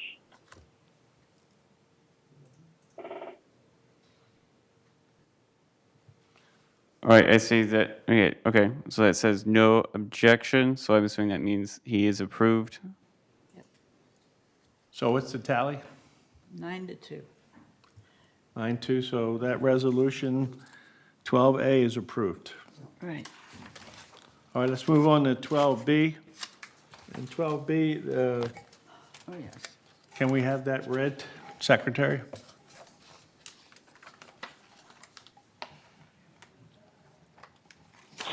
B, entertain a motion to adopt a resolution for pet restriction. September initial notification, 28 days notification for member review and comment to comply with Civil Code 4360 has been satisfied. Everybody here, Director Ardani, read the motion? Yes. Yes, I think according to the procedure, we should read the resolution to share with the audience on the TV. It's already been read. If people are tuning in, they can hear Right. it. All right, is there any So you debate read on this? pet Do I hear a restriction. motion Read to the- approve? Do I have a motion on the floor? Director Armendariz. I am willing to read. I move. I am. I am. Wait, you Come wait, to wait a order. minute. Wait, Come to this is order. out of order. Come to This order. is out of order. Come to order. This, Come to order. Director Armendariz. could you listen to me? This is out of order. Come Excuse to me. order. I You're not move- recognized. Yeah, I just moved that we Please approve recognize me. resolution in item 12B. All right, we have a motion on the floor to approve item 12B. Do I have a second? I second. Director Asgari as a second. Now we can debate it. Point of order. Point of order. I am willing to read the resolution. Read it, please. Thank you. It should be read. The purpose of this document, okay. you. The purpose of this document is to define the rules and regulations of United Laguna Woods Mutual regarding restrictions on pets. The city of Laguna Woods has Excuse adopted. me, Director Blackwell, didn't Nada Ardani just read that? No. The city of Laguna Woods has adopted additional restrictions on pets. The collection of ordinances adopted by the city of Laguna Woods Excuse can me, be Tony. found here. She's Definitions, reading all A, this. common She's area, reading it. the area which is Stop it, available stop it. for Take it away use from by more than one person. See, this is all she needs B, to read. community rules. Yeah. The bylaws, occupancy restrictions, articles of incorporation, or any rules and regulations in Stop her. United. C, member, any person entitled to membership in United. D, animal, any domestic animal that does not pose danger, noise, or odors. Conditions, A, no person shall keep, maintain, or permit within any dwelling under his control or within the common area any dog which by sound or cry shall disturb the peace and comfort of the inhabitants of the neighborhood or interfere with any person in the reasonable and comfortable enjoyment of life or property. B, no person owning or having charge of any dog shall permit the same to run at large within the common area, except as otherwise provided in these rules and regulations. C, dogs must be restrained by a substantial leash not to exceed 6 feet in length and in charge of a person competent to restrain such dog.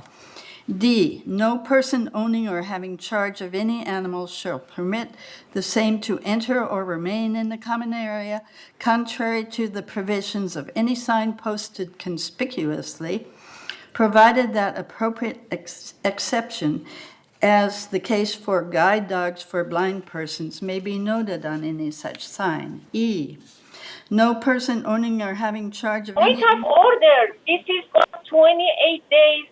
Everybody read it. Why we should spend time? No person owning or having charge... Point of order, point of order, point of order, point of order. All these things should be read.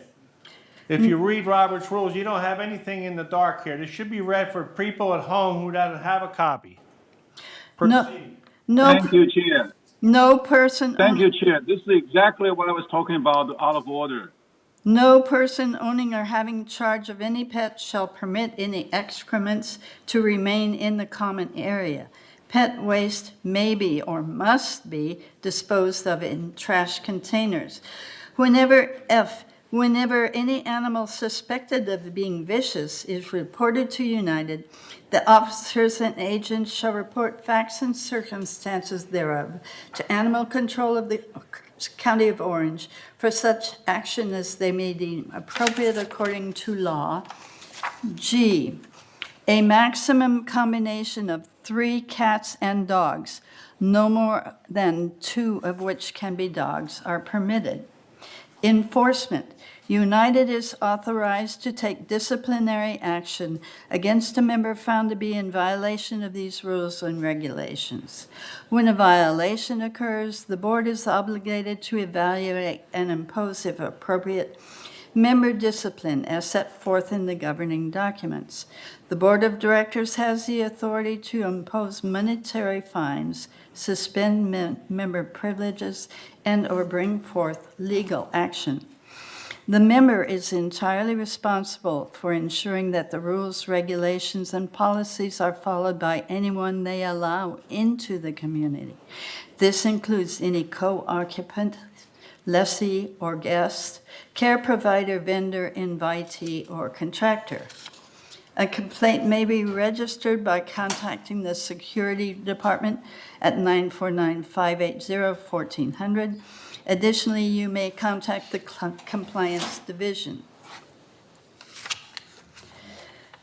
Whereas the Governing Documents Review Committee is tasked to review policy and processes for efficiency and consistency, and whereas the committee recognized the need to update the pet restrictions, now therefore be it resolved November 9, 2021, that the Board of Directors of this corporation hereby approves the amended pet restrictions as attached to the official minutes of this meeting.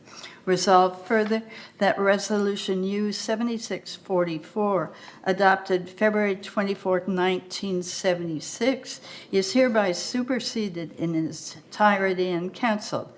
Resolved further that the agents, officers, and agents of this corporation are hereby authorized on behalf of the corporation to carry out the purpose of this resolution. I move this resolution. Okay, also, if you read that further on Section B, it references Civil Code 4360 that we're trying to accommodate. President Liberatore? Yes. We do have a member comment on this item. Okay. We have Maxine McIntosh.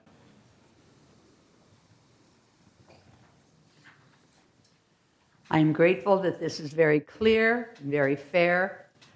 We do have a problem with some people who go out late at night with their dogs and toss the dog's poop bag out on the lawn there along Serpentine Walk, and they don't want to take it over to the trash. There's really no excuse for that. I know that our trash cans have been inefficient for years now. There's no rod to hold the lid open. The first trash cans for my first 12 years in this community always had a rod like you do on the hood of your car that would hold it open. You could use both hands to throw in the trash. I know the trash cans now are bereft of that rod, but you only need one hand to toss in a poop bag. Thank you for making this very clear. Thank you, Maxine. Grant, we have anybody else? There are no further comments. Okay. Yes, I have a comment. Go ahead, Director Torn. Okay, I think there's some procedure issue that we need to clarify. It's customary that Secretary read the resolution and then follow up with I so move. And then there's a second. And the reason we read the resolution is there are people that are on the TV. They don't know what's going on there. We have, the board members have the documentation in front of them and before the time. So it is very important that we read it so members know what we are voting for. That's my comment. Thank you very much. Thank you, Director Torn. And I will move this, I will move this resolution, and I hope there's a second on that. I did already. Thank you. All right, so we have, Okay, it's I will moved and seconded. And is there any more debate? Are we ready for the vote? We're ready for the vote. All in favor of the resolution? I have a comment. My hand is up. What's your comment? Mr. Chair, I totally understand what Andre said and you said, but this document has been in the website. Every resident can go there and read it 28 days. Can you see in this page, it says 28 notification for member review and comment to comply. Member even can send their information and their concern to us for 28 days. So my question is, what is the reason that all people that watching on the TV, they have 28 days to read and then send their concern to us? That's why we give it. Could you please comment on that? I call for the vote. Well, that's a motion. No, please tell why we That's a should motion. waste the time and read it. I don't know exactly what you want me to say.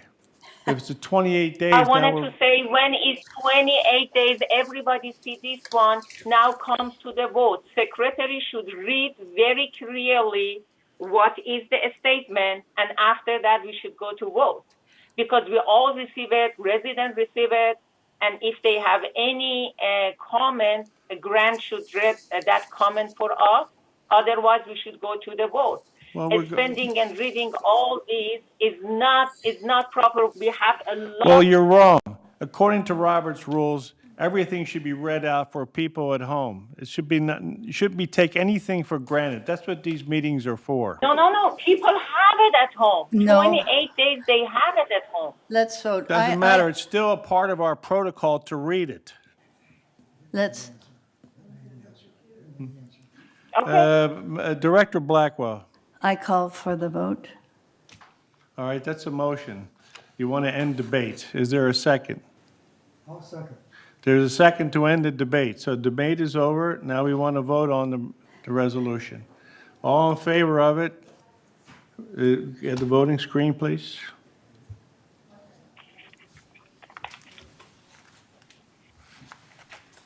Yes, for Neda.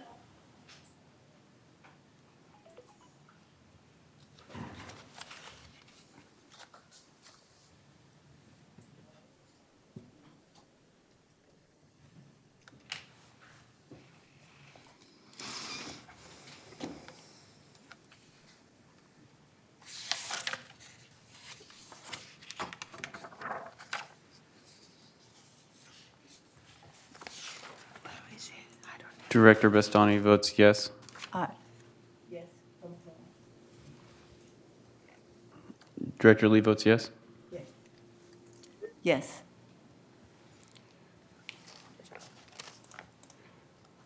Directors on Zoom, please signify Aquapar. how you like to vote. Yes. I vote, Grant, did you hear me? I said yes. Yes, I have on Zoom, I have Director Ardani and Director Bastani's vote. I vote yes. I voted yes, Cash. 11-0. Director Asghari? Everybody.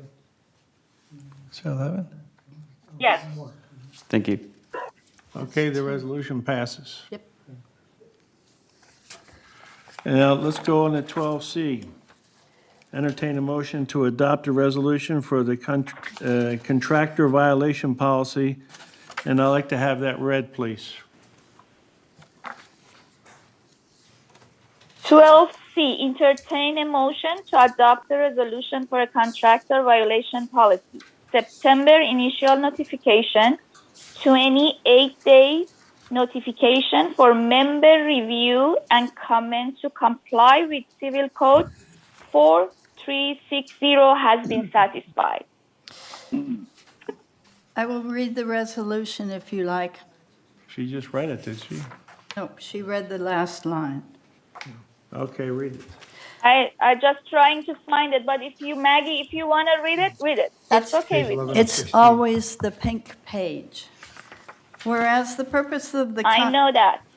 Whereas the purpose of the contractor violation policy is to enact a unilateral and unambiguous matrix of penalties for contractors who violate current mutual rules and obligations or exceed the scope of approval for a project, and whereas this pending resolution would make the contractor violation policy permanent and provide a clear template for invoking penalties inclusive of temporary or potentially permanent suspension from work within the Laguna Woods Village, reduction of MC lifespan to 90 days, suspending resolution 012-159. Whereas the United ACSC and manner alterations agree that the contractor violation policy will be effective and both recommend the approval by the United ACSC. Now therefore be it resolved on November 9th, 2021, the United Mutual Board hereby approved the contractor violation policy as attached to these minutes, and resolved further that the officers and agents of this corporation are hereby authorized on behalf of the corporation to carry out the purpose of this resolution. The 28-day notification has been satisfied. I move this resolution. Thank you. And also, if you reference your book, it's also addressing Civil Code 4360. Thank you, Director Blackwell. All right. I second on that. Wait a minute. Do we have a motion? I moved it. And do we have a second? Yes. Andre. Okay, the motion second is open for debate now. Where do we want to start? Did Director Armendariz, you have anything? No, I'm happy with this. Okay, Let's Director pass it. Casey. No comments. Director Blackwell. No comment. Director Lee. No comments. Director English. No comment. Okay, and I'm going to start at my monitor here, left to right. Director Nada Ardani. Do you have anything? I'm fine with it. Okay. No, I'm fine with it. It's Okay, good. Director Bastani. No comment. Director Cash Akbar. I accept. It's okay with it. You're okay with it. And Director Torn, any comments? No comments. All right, so the motion has been on the floor and seconded. Let's vote on it. I am agree too. You forgot to ask me. Okay. Asghar, you, okay. Asghar, Director Asghar, you have something to add? She said she was for it. All right, so I am fine. let's have the voting screen, please.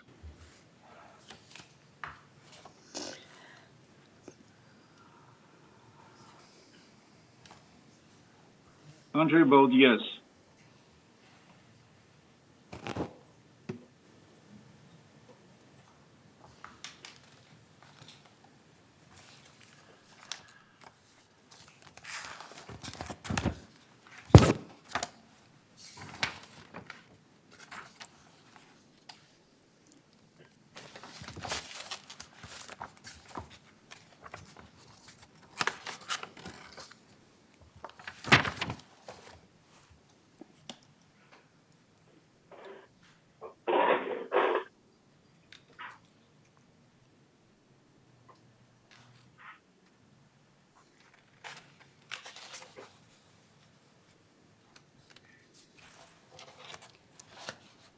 President Liberatory, would you like me to mark all as yes, as no director had any objection? Well, I can't see the screen. Yeah, sure. No objections? Here we go. All right, it passes unanimously. Thank you. Okay. Let's move on now to new business. That's 13 on your agenda. Let's talk about 13A. Can we have 13A, please? 2022 collection and lien enforcement policy, whereas in accordance with California Civil Code, United Laguna Woods Mutual maintains a collection and lien enforcement policy that outlines the procedures, policies, and practices employed by the mutual in enforcing lien rights or other legal remedies for default in payment of assessments, and whereas legal counsel has reviewed the existing collection and lien enforcement policy and determined that the policy as written complies with civil code requirements and reflects current practices for collection of mutual delinquencies, now therefore be it resolved November 9th, 2021, that the Board of Directors hereby adopts the 2022 United Laguna Woods Mutual Collection and Lien Enforcement Policy as attached to the official minutes of this meeting, and resolve further the policy statement is provided pursuant to the requirements of California Civil Code Section 5310A7 and will be distributed to members in November 2021 as part of the annual policy statement. Resolve further that the officers and agents of this corporation are hereby authorized on behalf of the corporation to carry out this resolution. I move this resolution. Okay, Blackwell, Director Black, were you forwarding the resolution? I moved the resolution. Do we have a second? I'll second. Second by Director Armendariz. We're open now for discussion. President Liberatore, I would just like to clarify that this 2022 collection and lien enforcement policy is currently, this is the first reading. This will be postponed for 28 days and then will be addressed at the December meeting. Okay, does everybody understand that? We're just posting this now, and we have to give it 28 days. So do Right. we want to talk about it some more? We want some debate on this? No. I see no debate. I see no hands on the monitor here, so do I have a motion to approve this? I move that we approve it. And a second by Director Blackwell, is it? Okay, can we have a vote screen for? Sure, I can put that.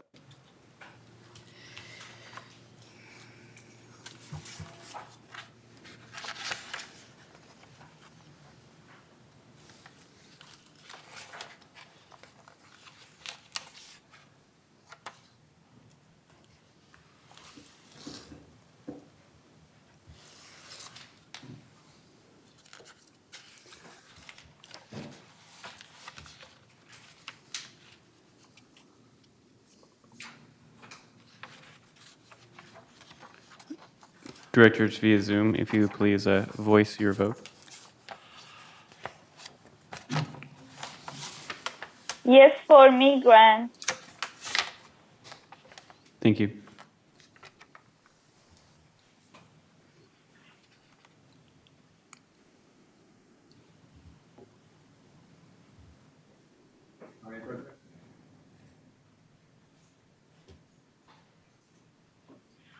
There were no changes to the lien and collection policy this year. The only changes were the year. Does it need to be 28-day notice? Does it need to have a 28-day notice? I didn't get that. What do you say? There were no changes to the lien and collection policy this year from 2021 to 2022. The only thing that changed was the year itself. Does this need a 28-day notice? I wouldn't think so. There's no substantive. If it's already been, I don't know. The reason I ask hasn't is been because- changed? Nothing changed, no. The reason I ask is because this needs to go out in the November mailing. Okay. Do we have any objections to that? It's already been posted. We have satisfied the 28 days because we haven't made any changes. Is that what I'm hearing? Correct, there were no changes. Okay. All right? So we can approve it then. We don't have to do the 28 Final days. approval. Everybody understand that? Yes. Final approval, yes. All right. There are no objections, it's approved. Let's go on to 13B. Okay. Resolution 0121XX, Reserve Payment Approval Timeline. Whereas in accordance with California Civil Code 5510, two members of the Laguna Woods Mutual Board approved payments issued to vendors from the association's reserve bank account. And now therefore be it resolved November 9th, 2021, that the Board of Directors hereby approves a reserve payment timeline, and resolve further reserve payments not explicitly approved or disapproved by board members within 10 business days of receipt from the managing agent are escalated to the mutual's president for approval, and reserve further the mutual's president will explicitly approve or disapprove escalated reserve payments within 3 business days of receipt from the managing agent. Should the president not explicitly respond within 3 business days of the receipt from the managing agent, the reserve payments are deemed to be approved for release to the vendors, and resolve further that the officers and agents of this corporation are hereby authorized on behalf of the corporation to carry out this resolution. I move this resolution. Well, this resolution has been moved by Director Blackwell. Do we have a second? I second it. It's seconded by Director Casey. It's time for discussion. Let's go around the table here first. Director Lee, we haven't heard from you. Do you have any observations on this one?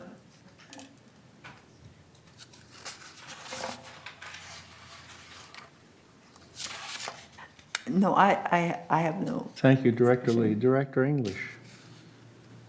No comments. Thank you. Director Blackwell. No comment? Director Casey. No comment. Director Armendariz. Thank you. I have a lot of comments. Why is it all the hard things always get left to me?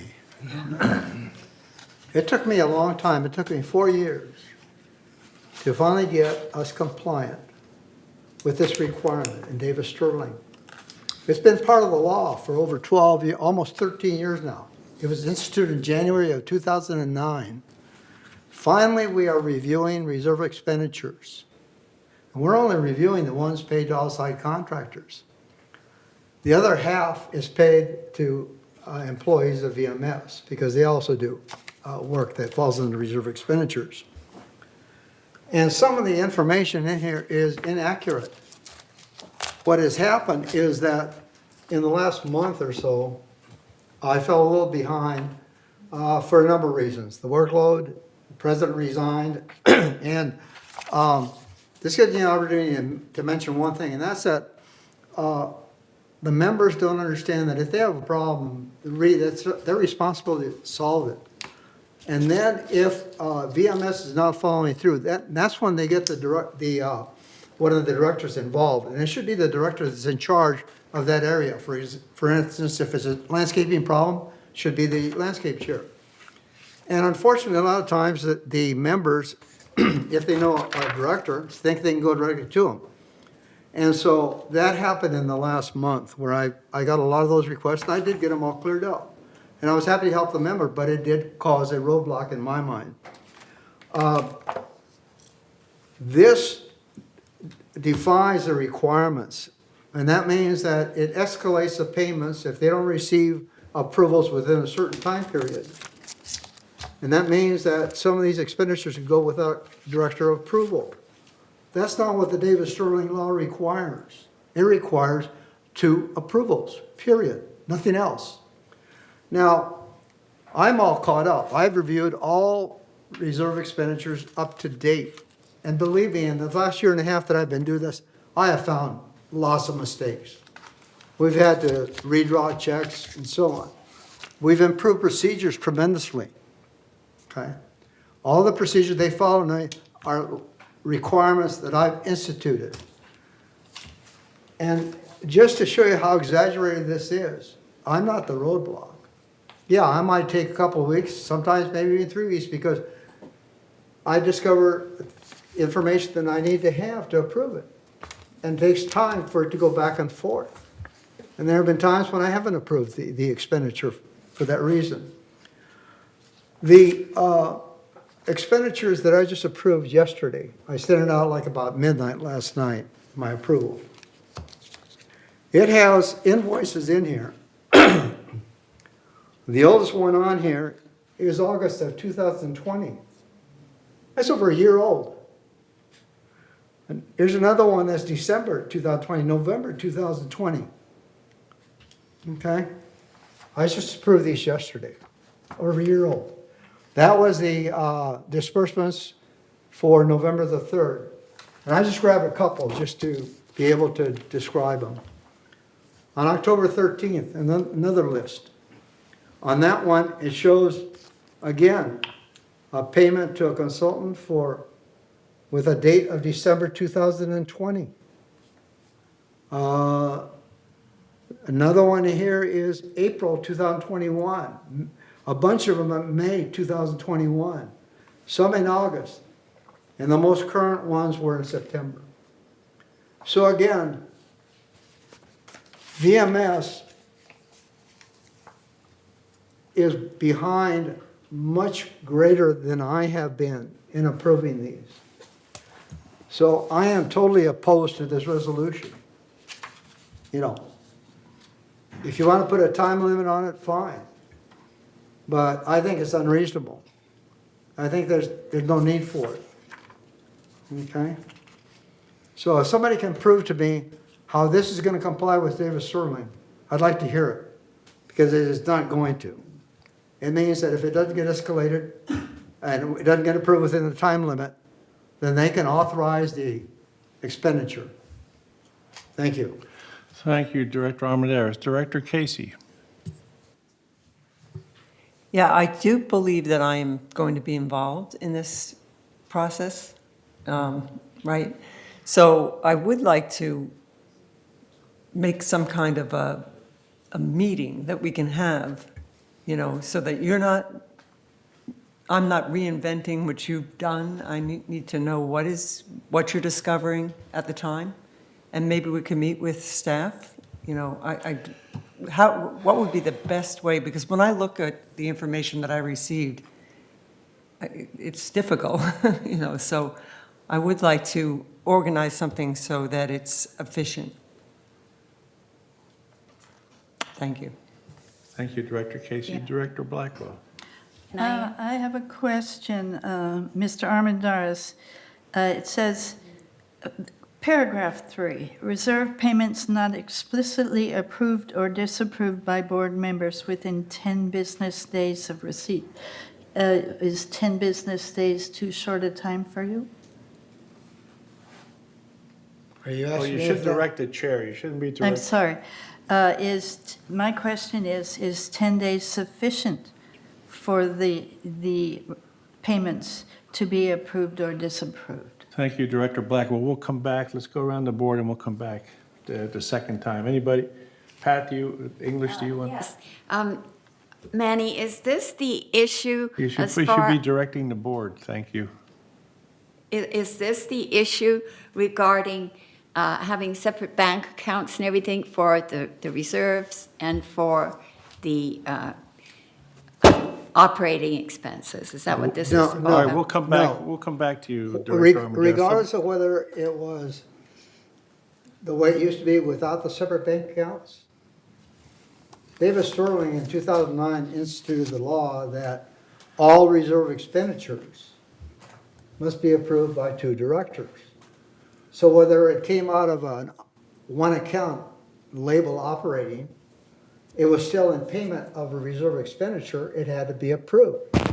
Now that we have 2 separate bank accounts, it's just easier to crank out the checks out of that one account without any problem and do the accounting, that's all.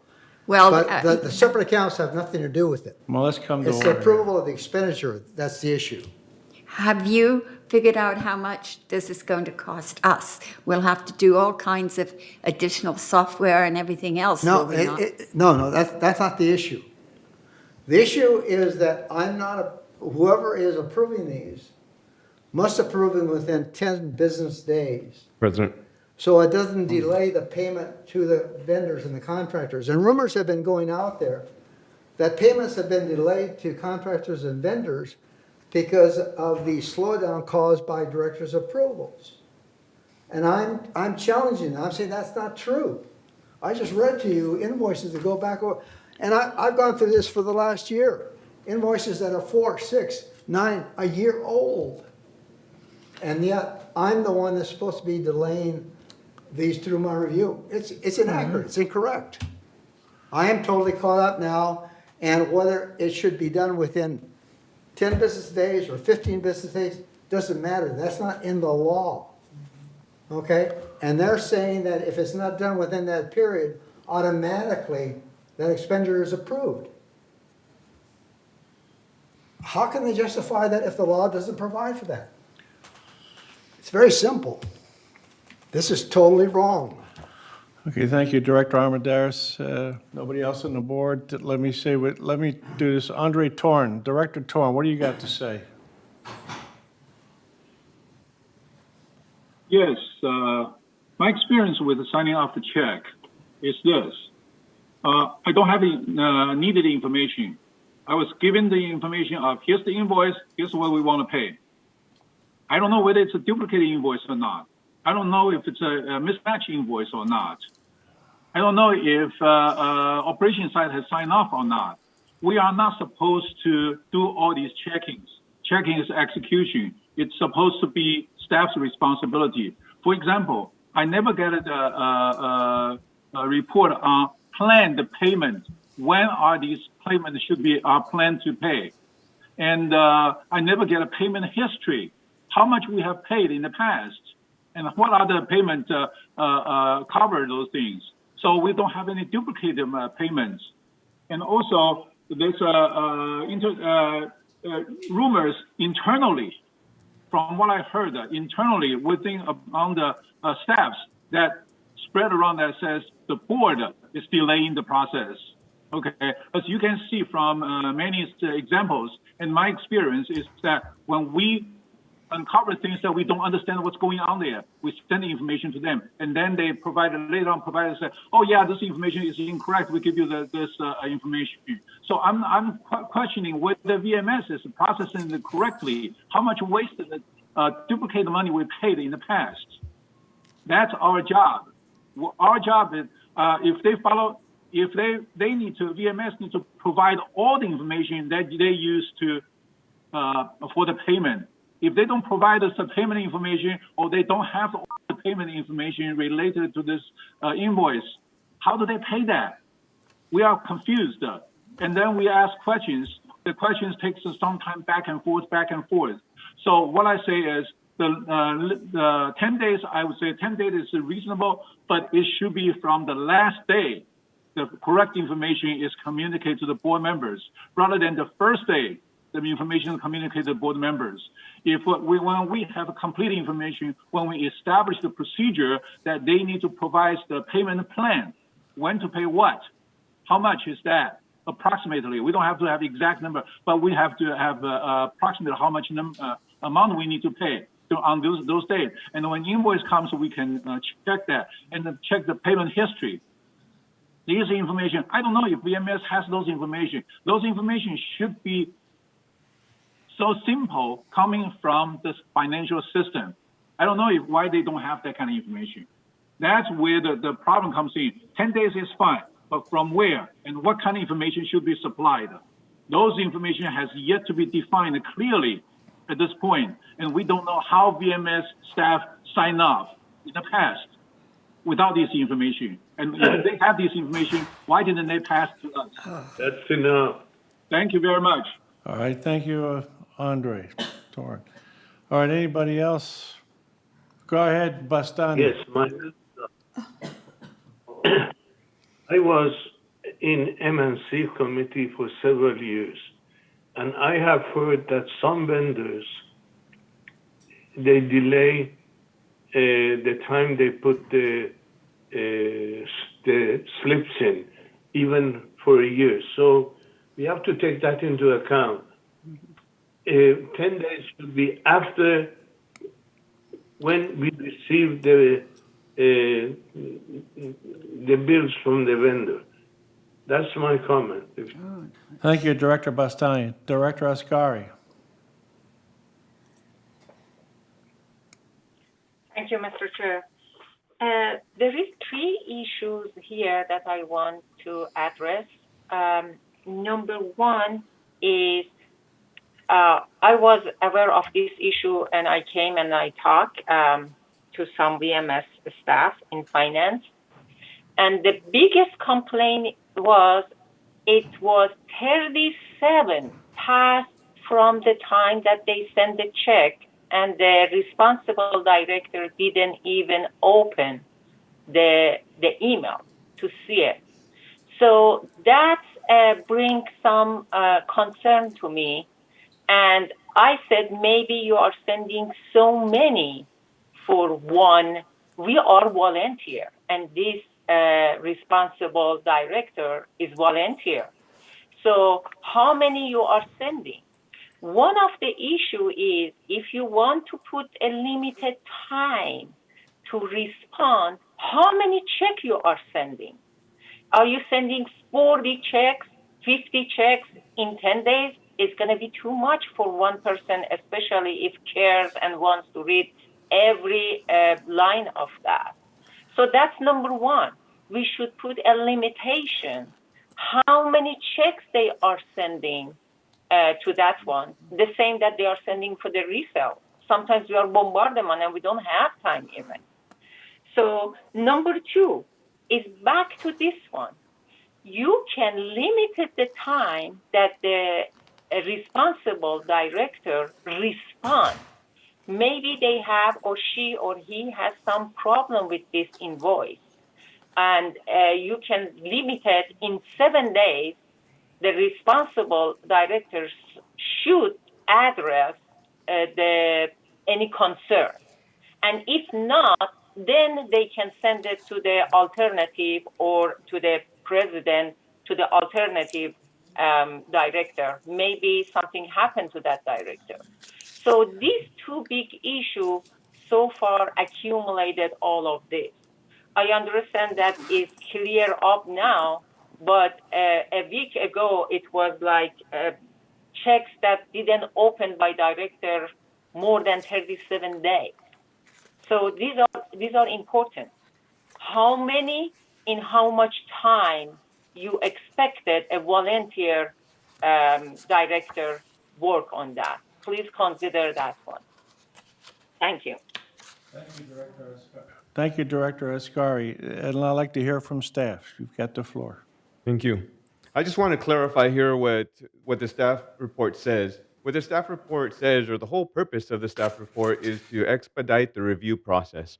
And what's going on, what the staff report actually says is that directors will have 10 business days to either approve or disapprove. So we're not saying that you have to approve it in those 10 days, but if you have any questions, we'd like to know what those questions are. The purpose of this report is just to keep the ball rolling and to keep things moving forward. And if there is some kind of issue or some kind of hang-up, then the next review would go to the president. Again, the idea isn't to skirt questions or to force you to approve or anything like that, but instead to actually have the review go forward. And you know, Director Armendariz is correct. He has reviewed 24 checks over the past 4 days, and we're very grateful for that. And at this point, we are now caught up, but we just want to make sure that we don't get to the point where we're continuously waiting without a review. And if the board is interested, I can go through the entire review process to address some of Andre's concerns. He was concerned that staff isn't reviewing these things to begin with. I can assure you that there are many steps and iterations along the way where several staff members are taking a look at these. And you know, Director Armendariz commented on how things are improving, and we've definitely come a long way. We're not all there yet completely, but we've definitely come a long way and made some good improvements. How many as an average? Wait a minute, I haven't recognized you yet. You haven't recognized. Sorry. You're out of order. Are you done? I'm done. All right, staff is done. Director Ascari, do you want to talk? Now remember, we've only been around one time Chris, I already. We apologize. get one more time around, and then we're going to go for it. Go ahead. You've got the floor. Thank you, Mr. Chair. Thank you, Mr. Chair. I apologize for that. Jose, how many you are sending? So you just mentioned that Mr. Armendariz signed 24. So how many checks you are sending? That's the key. And each of us as director, we have lots of other responsibility as well. So that's my concern. Should we put a amount of the check in a certain time? For example, if you give 10 days, like maximum 20 checks or maximum 10 checks in 10 days. I know you are better than me to find the number. Can't run a business that way. But can you give us the average checks that you're sending? About 8 to 10. Between 8 and 10. All right, as Director Escar, you're done. Let's go to Director Armendariz. Yes, thank you. Thank you. I think I have a solution to this, but I'll agree with Jose. We've come a long way, as you well know. We've improved a lot of things, too. I think you'll acknowledge that. Yes. Okay? So the information that flows now flows much more efficiently and much more complete than it did at the beginning. Okay? And we can process the payments and the reviews and approvals much quicker now. The problem with this resolution is real clear. I'll read it to you. Reserve payments not explicitly approved or disapproved by board members within 10 business days of receipt from the managing agent are escalated to the mutual's president for approval.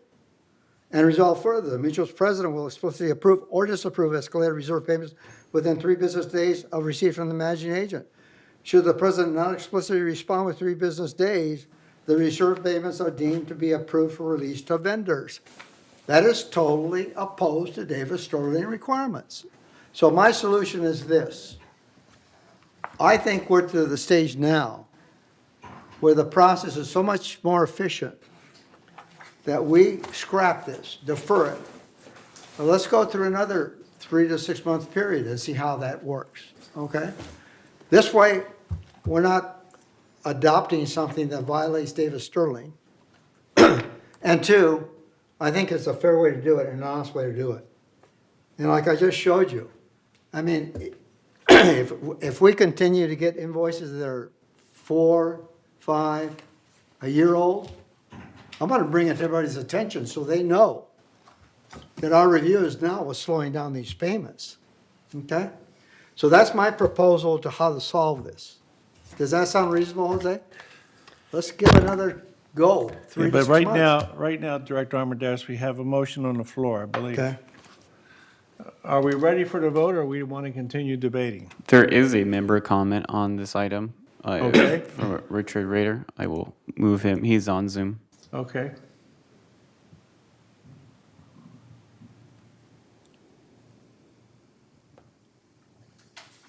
Mr. Rader, are you on? He's joining now. People sitting I've been home watching listening TV to the on- debate. Can you hear me? Yes. Hello? We can hear you. Thank Yes, you. we hear you. I've been listening to the debate. I think there were several issues that were brought up, one of which is not part of this resolution, which has to do with comments were made that VMS itself was not moving expeditiously. That may be an issue, may not be an issue, but it's not part of this resolution, number one. Number two, Manny says that this resolution is in violation of Davis Sterling. I don't understand why he says that. I understand Manny's opinion, and maybe he's right. Maybe you should defer it and see how things are going. But this is not, as far as I could see, in violation of Davis Sterling. Perhaps Manny could read what Davis Sterling says, and there's no reason why we can't embellish on it. There are many things that we pass in this village that have nothing to do with what Davis Sterling says. The last point is that it seems to me the question as brought up by our treasurer is valid. It says, well, maybe our people, the 2 people are overloaded. The way to handle that, it seems to me, is to consider a third person, perhaps, that takes on the excess load when it occurs. And the last point I'll make is that when you talk about how many you're getting, my bet is that some of these are just happen all the time, and you just go ahead and approve them. They don't take a lot of review. It's the ones that take a review that's going to take your time. So I hope you'll take all these comments into consideration and perhaps either vote on it or take Manny's suggestion to wait and see how it goes for the next 6 months. The reason that I think that we had the idea of going to the president was just sort of an issue that if the directors, for whatever reason, are not moving expeditiously within the 10 days, well, what are we going to do then? So the idea was have the president act on it, but actually the president should never have to act on it because the directors should do their work within 10 days. Those are my comments. Thank you, Dick Rader. Who we got now? Pat English, Director English. I move that we table this motion for 6 months. Wait, we already have a motion, right? You're going to amend it, the motion? You want to amend it? Well, we already have the motion, right? So we have to vote it down, and then you can amend it to refer to committee? Okay, yeah, good. All right, so we have an amendment to the amendment to refer this resolution back to committee. I'll second that. We have a second from Director Armendariz. Is there any further discussion on the amendment to the amendment? Could we hear from staff on that? Yes. Well, let me see if the directors want to see it first. Any more discussion from directors? Send back to the finance committee, right? Yes. We're going to refer it back to finance, yes. That's the amendment to Okay. the motion on the floor. I agree with that. Director Ascari. I agree with what you said, Mr. President. Okay, so we're voting now on the amendment to refer the resolution back to committee. May I? Can we hear from staff? May I, President? Go ahead, staff. So our goal is the same as yours, right? We want to process these invoices. We want to be able to let you guys review them. Right now, we are caught up. And so as long as we continue to be caught up, we have no issue. So if we're caught up now and we're going to continue to be caught up, I think that a 6-month moratorium to see how things go is adequate. Thank you very much. And now, so we have this motion on the floor, and we have the staff responded to us. Are we ready for the vote, or we want to continue discussing it? Why don't we just vote? All right? We are voting on what? Can you read it? On the amendment. We are voting on the amendment. You proposed the amendment, didn't you, to the amendment, Ascari? Yeah. Yes, back to the finance All committee. right, so Thank that's you. what we're voting on now. I'm just asking if there's any more discussion. We're voting on the amendment, and then we'll vote on the amended amendment. So can we have the voting screen for the amendment? To send it back to committee, is that correct? Right, yes. All right, we're voting on sending the resolution back to committee for further discussion. Please cast your vote. I vote yes. Andre vote yes. Let's ask any objections. I vote no. This is Cash. Okay, Cash, About you got time your we vote. did something instead of sending the ball back. Okay, we got your vote. Thank you. I can't see. What are we doing here? Yes for me.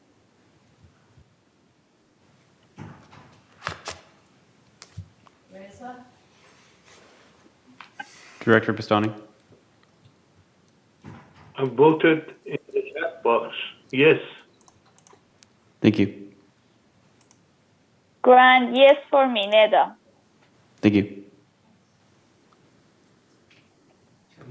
Everybody's voted. There's 11 votes. There's 11. Yeah. Okay, the vote's in. Grant, was it 10 to 1? 10 to 1. It passes. We have amended the resolution to send it back, refer it to committee. So the original resolution is on the reserve payment approval transition. So now we have amended that to send it back to refer it back to committee. We have a motion to approve that. Yes, I'll make a motion So moved.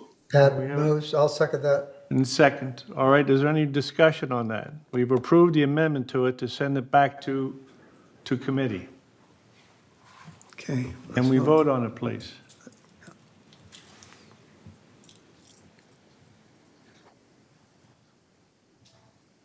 Yes, for me. Andre, yes. Yes.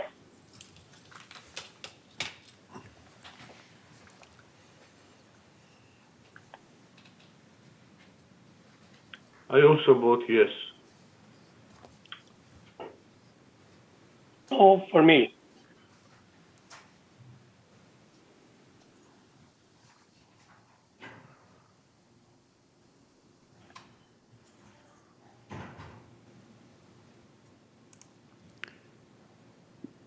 Director Bastani? I voted yes. Thank you.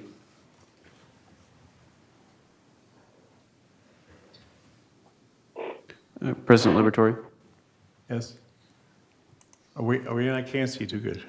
That's fine. We We're have done? it 10 to 1, the motion 10 passes. to 1. Okay, the resolution passes as amended to send it back to committee. Thank you very much. Let's move on now to article under new business 13C. Right. Entertain a motion to approve United Cul-de-sac 51 common area patio furniture. And this was a pretty common item here. Do we have a motion to approve this? I Or so we'll read moved. it? Oh. We need to read it. There is no motion in the package. No, Okay, so Well- let's read it anyway. The recommendation from staff, you want to read the recommendation from staff? The recommendation is to authorize an unbudgeted operating expense not to exceed $11,000. $11,000 for the purchase and installation of permanent outdoor patio furniture in cul-de-sac 51 common area to create a gathering area for residents in compliance with current applicable policies. Thank you, Director Blackwell. And I don't know if, at home if you can see this, but I guess this is a picture of what they Yeah. want to put down there. I move this resolution. Director Blackwell moves. It I'll to be second approved. that. It's directed by Director Arnold. I second it. Okay. Now, President for Liberatore. discussion. Yes. Director Blackwell. Yes, this is $11,000. There are other seating areas, in fact, in that very same cul-de-sac, which I visited last night. So if we're going to spend $11,000 on every cul-de-sac that requests them, how many $1,000s will this be? I see I like all the choices. I consider the bolted ones far too expensive. I consider the other ones beautiful but will disappear. I suggest that we stay out of this and allow residents to do what they want as long as the mowers are not blocked and the pathways are not blocked. Thank you, Director Blackwell. Any other directors here? No, okay, let's go. I can't see Glenn, I can't see the monitor too. Director Asgari has a comment. Director Ascari, you've got the floor. I'm sorry, I didn't see you. Thank you. Thank you so much, Mr. Chair. Actually, after I received this one and I just researched online the model that was there and comparing to other models, there was a lot, I don't know who researched this one, there are a lot that they offering, special as a Black Friday, we are in the right timing. One of them, the whole set with the table and 8 chairs, about under the $1,000. So I totally agree with this project. It's a good idea to bring a common area for people, and it's necessary, especially for 55 plus community. But compared to specifically this picture that they sent, I am asking if it is possible they do a little bit more research with all of these Black Friday events online that come. You can see it by yourself if you go online. You know what I'm talking. Thank you so much. Thank you, Director Ascari. Director Ardani. No, I'm sorry, Director Armendariz. I keep. Thank you. To answer Maggie's question, and also to make sure everybody's aware of this, it has a picture of where the old furniture was. Excuse me. In addition to that, the furniture that they're going to acquire, and the description also states that it will be bolted down. In order to bolt it down, it has to be in an area that has some kind of concrete or flooring like that, which the picture shows. So obviously, wherever they place this should definitely be out of the way of the mowers or any other landscape work that needs to be done. Okay?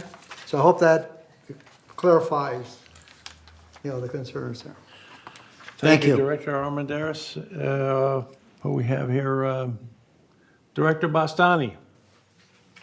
Do you have something about this? Yeah, Maggie, what he said, we should keep out of this issue because there are other cul-de-sacs, and this will set up a precedent and a precedence, and we may not be able to make it to everyone.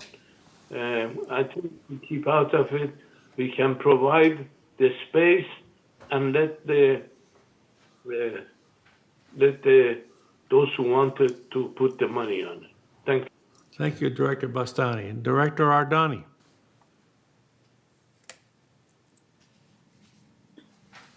I agree with whatever that makes the residents happy, but do you think that is better that we just talk about it and investigating more about it and back to the committee that belongs to these things and we talk about it? Because even the way that Azar said, maybe we can find something more cheaper and more practical. Thank you, Director. Director Cash Aquicar, do you have something to add? You're muted. Well, not really. I think it's a good idea. So let them do it. And if it takes 11,000, and if these people have been meeting at that place, to the best of my knowledge, for 3 or 4 years, if I mistake not. And it's a good site at any site. So let them continue.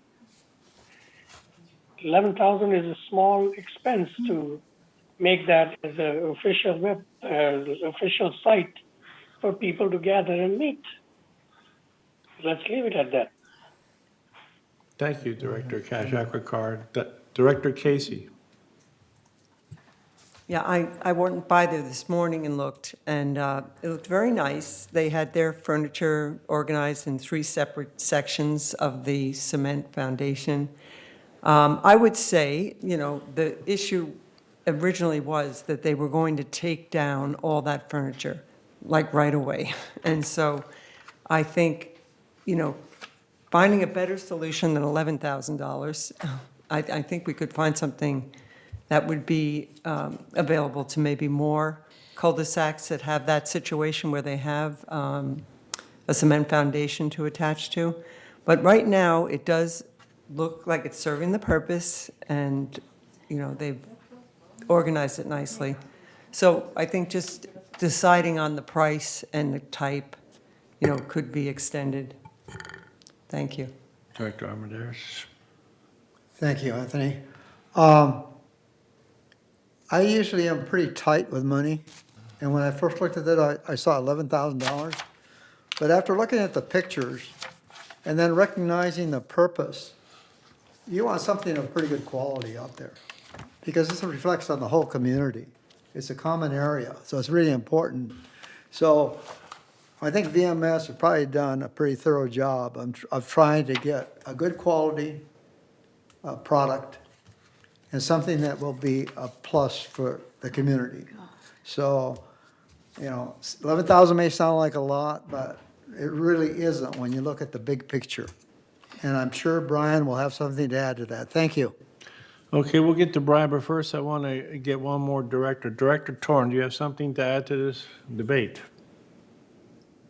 Yes, I think $11,000 for one cul-de-sac, and if we approve it, it will be 90 cul-de-sac, about $1 million. That's a little bit too much for us to swallow. What I would, and I think it's a good idea to have something like that. What I would like to propose is that maybe we can subsidize maybe $1,000. They can, the residents there can contribute the rest to them. So yes, we contributed it, but we just don't have enough money to contribute the whole thing. And if they don't want to put out their money, they want United to put out all the money, then forget it. I don't think that we can subsidize that much. So my alternative solution is we contribute $1,000 and then they contribute the rest.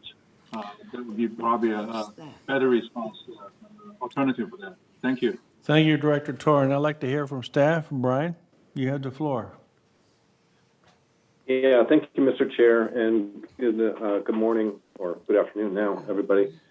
Just to clarify just a couple of things here, we put a couple of options in this staff report. One is a bolt-down option. The other one is more of a free-flowing option, which is the cheaper one of the two. So that's about $4,000. And you do want to have something that's more of a commercial grade. You don't necessarily want to have something that you can go buy at Home Depot or something like that, which is not going to be as sturdy. It's not going to last as long.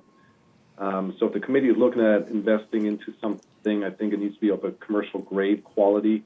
And again, it's up to the committee to really decide if they want to have something that's more bolted down.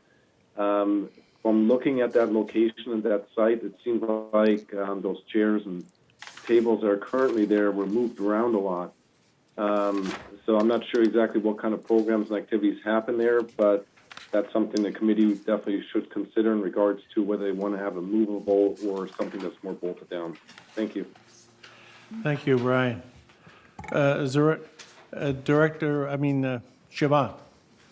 And I wish Brian would have touched on the fact that this would not be precedent setting, because this is one of the few areas, Brian, and please correct me if I'm wrong, that there is actually cement in a cul-de-sac. So that provides a surface whereby we could affix the chairs and tables to the ground if desired. Brian, can you please elaborate on that? Yeah, that is correct. We don't have too many, concrete slabs within the community where it's conducive to something like this. As a matter of fact, I think the only other location that I'm aware of would be over by the Aliso Creek Park area. There's a walkway that goes down to the park from a parking lot, and there's some chairs and tables up there as well. And again, that would also fall under United, but being directly central within the housing units themselves, that's the only one that I'm aware of, to be honest with you. Thank you. Thank you, Director Blackwell. Yes, my question is the same cul-de-sac. All you have to do is walk around the carport and you see another area. So we are not doing this for this one area. The other area already has 2 tables with chairs on it. So does that mean we're already going to be in 2 places on cul-de-sac 51? And that would be so we don't know. I mean, are you favoring these people because they asked, and as soon as the other people ask, then they're in the same cul-de-sac? Do we grant it to them then automatically? Or you say no, but they already have tables and chairs there? Thank you, Director Blackwell. Do we have any more debate, or are we ready for a vote? President Liberatore, we Yes. do have 4 member comments on this item. Okay, let's have them, please. You have the floor. All right, if we could get Rhoda Littner, and that's for 2013C.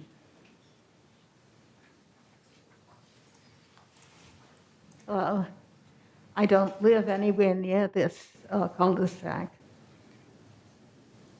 but I can't help thinking about the precedent and the contribution that this decision would make to increasing the cost to United of living in the village. It says here that if you got the attached furniture, that there would be no cost to United. But that attached furniture comes like an IKEA package. It has to be completely put together, and it has to be bolted. That's labor that I assume United would pay for. Who else would pay for it? They're not using an outside contractor to do this, is what they mean, but it's of course still a cost to United. Also, the bolted down suggestion that VMS has made looks terrible to me in terms of comfort. It would be fine for a children's playground, but not for a senior sitting arrangement, which is supposed to be comfortable. I think that the picture of what furniture they do have there looks just fine. It isn't professional.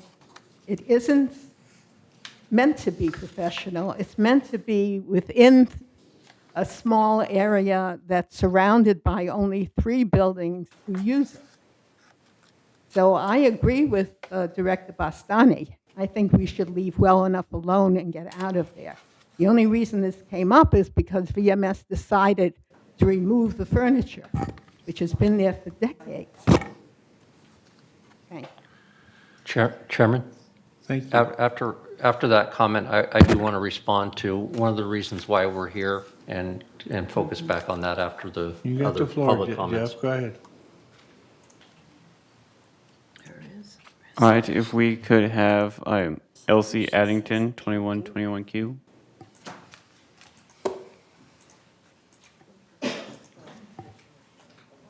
Hi, thank you. Thank you, Mr. President and group. Thank you for all your effort and all your time. Real briefly, I gotta agree with my girl Rhoda here. I'm pretty tall and old, and they're really kind of good looking, I think, the bolt down, but it's just going to give me a bunch of bruises on my thighs, you know, trying to get in, trying to get out.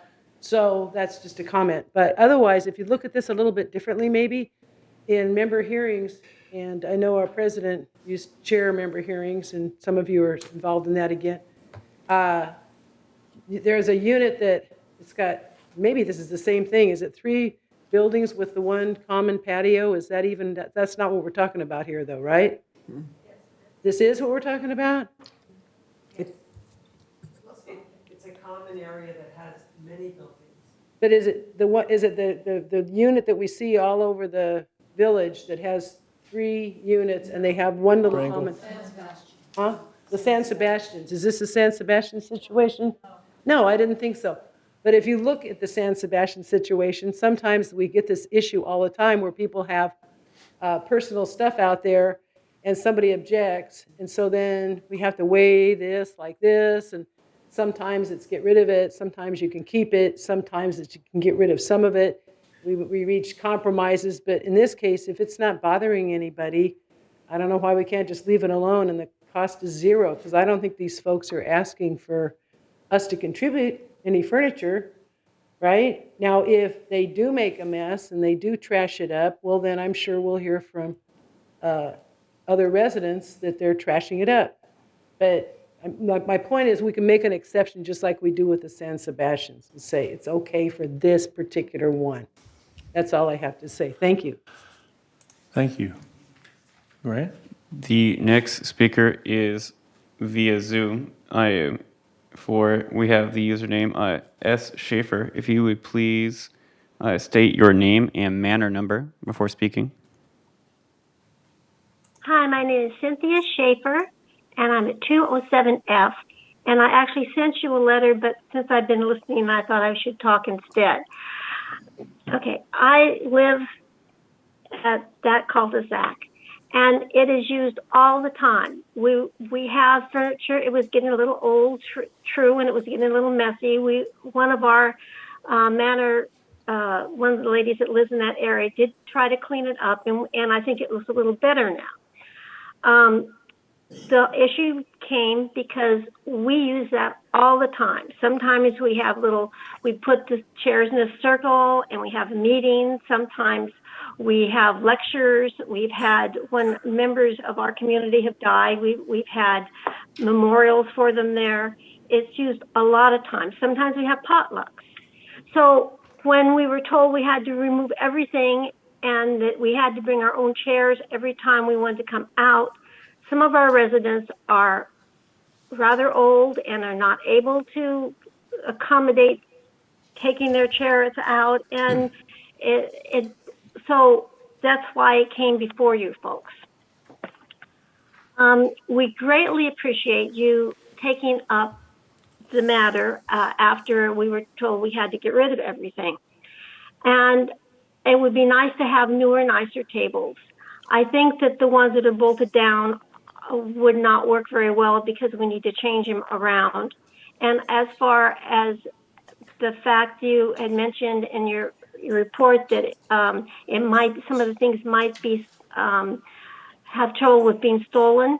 If you do have movable furniture there, I would think that you could easily put little tags on it that said property of Laguna Woods, or you could even take and put the logo of Laguna, like spray painted on a logo on top and a color that is similar so that you can tell that it's owned by Laguna Woods and not, or you could put something on it so that people wouldn't steal it, but would allow us to move it around.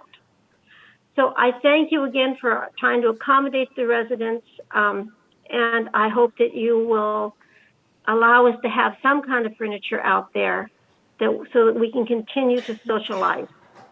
Thank you. Thank you.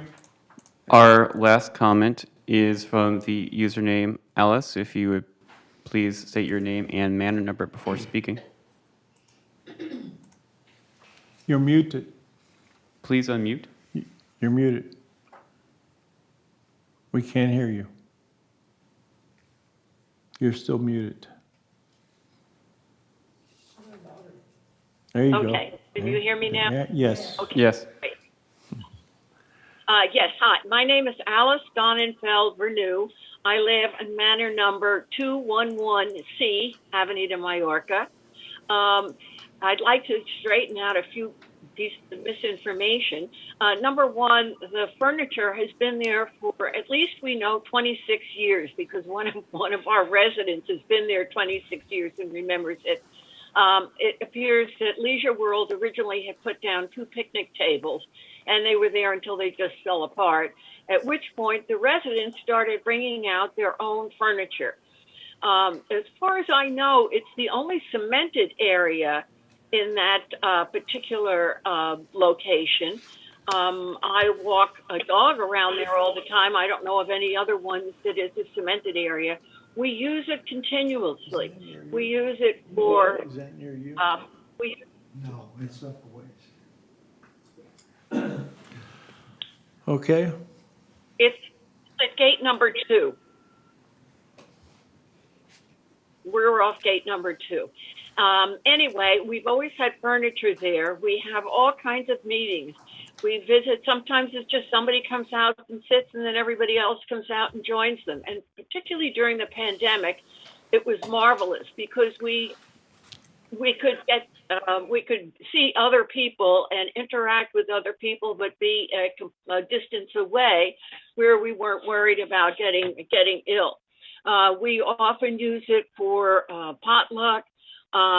Cynthia very kindly gave us a lecture on earthquake preparedness a couple of weeks ago. There's a grief group that meets there. Sometimes we just say, hey, I'm going to be out in the center. Come on out and bring something to drink or something to eat, and let's get together. I've had poetry readings there and storytellings. We use it constantly.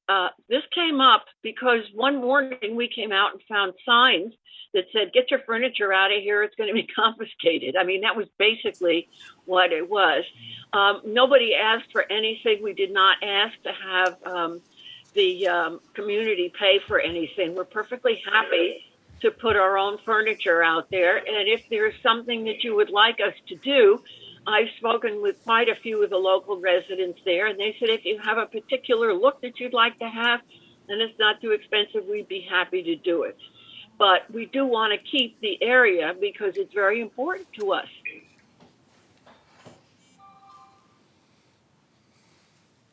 We're old and we like to get together and talk to each other. It's as simple as that. That's one of the great things about this community. And really, I appreciate you all taking the time to listen to me. And thank you very much. Thank you very much. Director Blackwell. Yes, I move to remove this item from the agenda and send it, whoops. I move to remove this item from the agenda and to send it back to Landscape Committee, and perhaps Landscape Committee can deal with allowing, see, the difficulty is that this is against one of our resolutions about furniture in public places. But if landscape finds itself capable to give dispensation or allow such furniture, then residents may do what they have done, just as we have seen here, with our okay. And that would be okay. And we would be watching to see that it isn't something that's going to interfere with the landscape operations. So I move that this go back to committee. So Director Blackwell is making a motion to refer this back to the Landscape Committee. Is that correct? Am I stating it right? Do we have a second? Yes, Director Akakar seconded the motion. Okay. So we have a motion to refer this back to the Landscape Committee, and we have a second. Is there any more discussion, or are we ready for Diane Casey, please? Well, I just wanted to say that I have pictures, I just showed everyone pictures of the cul-de-sac and how nicely organized it is. And so I can forward those to the Landscaping Committee. Thank you, Director Casey. Anybody else? Mr. Chair.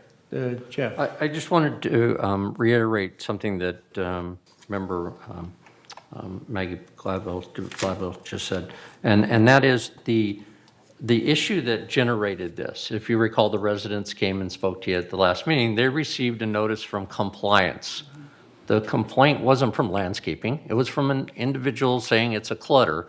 You have a clutter policy that says that's in violation. So if you send it back to landscaping, we're good with it, you could still have a compliance issue down the road from somebody that says it's a clutter compliance, not a landscaping issue.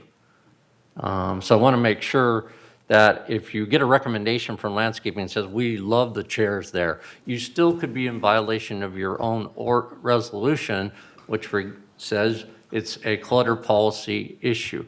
This came from a complaint from a resident, another resident. So the progression of what we did as staff to bring it back to you was to give you an alternative. If we placed village chairs there, it wouldn't be clutter being caused by another resident or another resident or another resident. That's what we were trying to clarify. If the board felt inclined to look at an exemption to your clutter policy for that cul-de-sac, that's something you could consider. I think that could cause more, talk about issues that could have caused down the line. So I'm not exactly sure what direction you want, but that's how we got here today. Thank you, Mr. Parker. That's an excellent point. Didn't think of it myself. Now I'd like to let Director Ascari have the floor. So much, Mr. Chair. First of all, the beneath of this request is a very healthy thing. Is in the open area and people enjoying over 26 years for different things. Why we should be against that? However, how to manage this one is another thing. I understand that Mr. Parker said this is a complaint, and first of all, we should know that we should get rid of 26 years enjoyment just because one person complained. How many person complain? Is it a petition that they send it? We have to go through this one. Or just one person doesn't like this group and complain. That's number one. Number two, if there is a resolution, I understand that people cannot put in the common area. However, it comes variance. We as a board member come pass a variance to the resolution and says for this particular, with this amount of chair and this amount, we can put some rules, but let them enjoy without spending any money. But if even we go further, we wanted to spend money, it still is not much that they asking and what they Brian up. And I said, Brian, if you go to online, you can see exactly the same, but it's cheaper because of we are in November and Black Friday and they wanted to sell. So there are lots of layers under that, and we don't need to send back this one to the landscape. We spend 11 people, including VMS, coming here, half hour we're talking, and they are going to send it back to landscape for what reason? Then the main reason is correct. 26 years that people enjoy. Please consider this one and let pass and let them just see how this must be continued. Thank you. Sorry, Mr. President, can I say one thing? Go ahead. I totally agree with Ms. Askari, and the other thing that I just noticed that all the resident doesn't like the bolted table and bolted chair. And if you want to just do something else, it's not practical. Again, it look like mess, look like clutter. And I think that just we change a little bit, or we just put the rules to how many chairs they can use or how many tables, and let them to enjoy it. Okay, thank you, Director Nordani. Director Armendariz. Thank you, Anthony. Yeah, Jeffrey Parker reminded me of something that I need to clarify, because he's right. We could send this back to the Landscape Committee, and we could look at it, and we could come right back with a proposal similar to this. The problem with this issue is that when Landscape Committee has allowed certain planting or certain modifications to the common area, it has been where it's been authorized to a particular member. So they're responsible for maintaining that. And if they don't maintain it, it can go back to its original state. Now here, what we were trying to do was to approve something where seating was provided in an area where it was a permanent fixture. You didn't have to worry about clutter. You didn't have to worry about maintenance or upkeep and all that. Now, what we're hearing from the members now, they want to be allowed to have an area where they can meet, and they provide their own furniture. Well, the problem with that is the one that Jeff mentioned. Then you have the clutter policy that comes into play. And who's responsible for maintaining that and keeping that looking attractive? Well, whoever the members are, but you don't have a documented arrangement where you can enforce it. So you can send it back to the landscape, and I'm not going to have any magic answer different than what we're throwing back and forth here. So you got those two issues you got to deal with, okay? Now, a lot of directors don't want to spend that much money. The members don't want something that's fixed. And we have this in different areas above the creek, above it and below it. But that's where the mutual has put in benches, and they're bolted down to the ground. We have one down at the end of Avenida Sevilla, and it's an area like that. But the two problems you face is one of cost and maintenance, and the other one who's responsible. So we're not really making any headway here on that. We could decide on something, and the members still won't like it. And we can't give them what they want. We can't allow them to go in and put whatever they want and have it as a meeting area, because then that falls under other requirements under our governing documents. So that's the problem we have, and I don't have a solution, frankly. If you send it back to landscape, thank you. Thank you, Director Armendariz. Now, we have this on the floor, and a motion to send it back to landscape. Well, what was the motion? To refer it back to where? It Refer back was to landscape, but That was the motion. it That's could what we're easily talking. go to governing documents or anything else. It really has several places it could go. Did you make a motion to I refer it did. back to landscape? I did make that motion. All right. Did we have a second? We did. Yes. We had a second, so all right, let's vote on this motion, please. We have another meeting coming up. We got to move this along. My vote is no. We should make decision now. Okay, we got your vote. Mr. President, my vote is no too. Why we are not decision for limiting the table and the chair and let them enjoy? Thank you, Director Nordani. My vote is no also.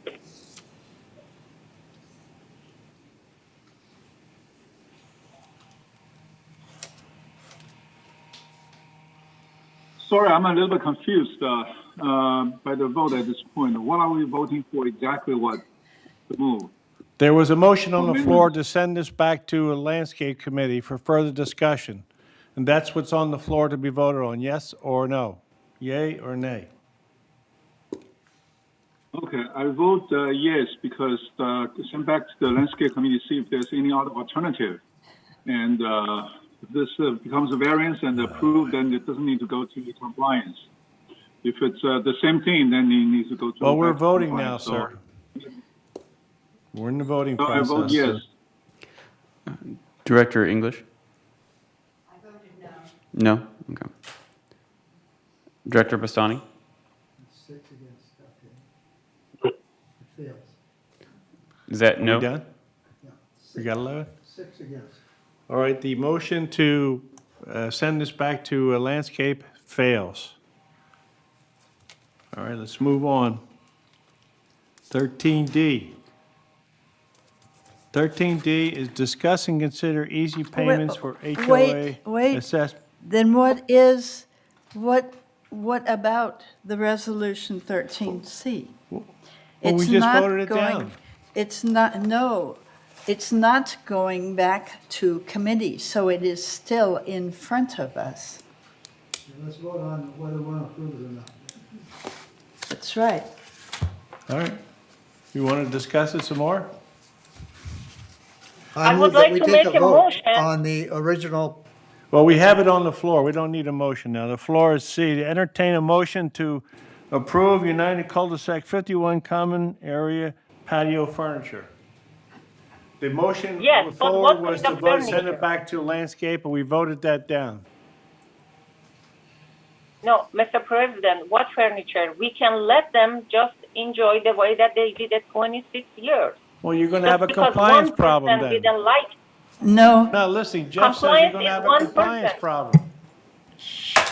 Mr. President, can we figure out how many people complied? It was a petition or not? Just one person says don't like it, not the whole group should not enjoy. This No. is not against 26 years they did it. No. Well, Asgar, we're here, we're 11 people voting on these things. Point of order. We need to take a vote on the motion as presented, Right. Please. All right, the motion's on the floor. What do we, There was no motion, there was no resolution presented. well, we're not talking about a resolution. We want to approve it, C or not? Do I hear a motion to approve? Do I hear a motion to accept it, disapprove it?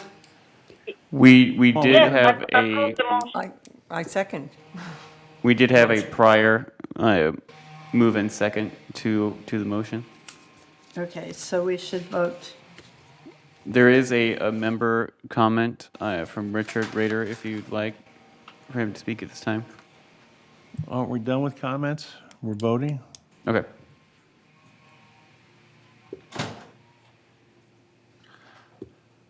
All right. Okay, can we say which kind of furniture, Mr. President? Yes. The voting, we don't know we vote for what. Item C, entertain a motion to approve United Cul-de-sac 51 common area patio furniture. We're going to approve it or Yes, disapprove it? It is $11,000.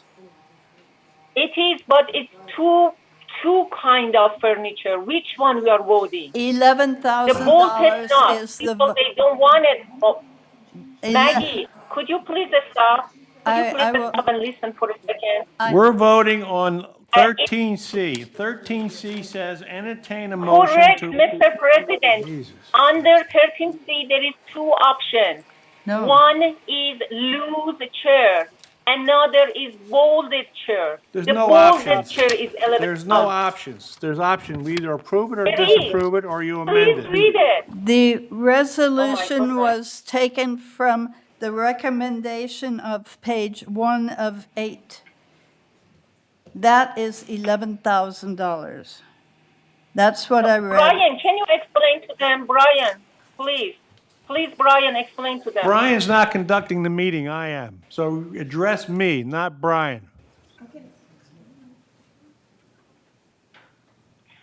I'm so sorry, Mr. President, but it seems that the director Blackwell all the time interfering in your directing. We shouldn't be, we should be mentioning each other's names here. That's not Robert's rules.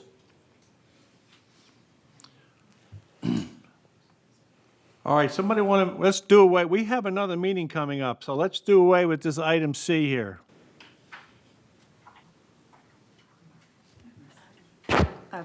President, can I ask you one thing? Yes, Now, if Director Lee. now voting to pass this resolution, does that mean that we are bound to purchase 10,000 plus furniture or the 338? Is there any, do we have to make that decision as well?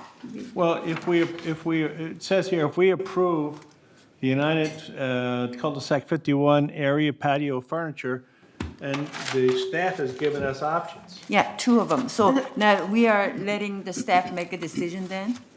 If we decide to have the VMS replace the furniture, VMS then will that's what decide we which have one, been debating. 10,000 versus Yeah. 3,800? We have been debating that for the last 10 minutes, and it seems like we want to do something, but we don't like the price. That's the picture I get. Mr. President? And then there was a motion to send it back for further discussion, but as Jeff pointed out to us, sending it to landscape doesn't do anything good because you're in violation of compliance. Mr. President, could I make a motion?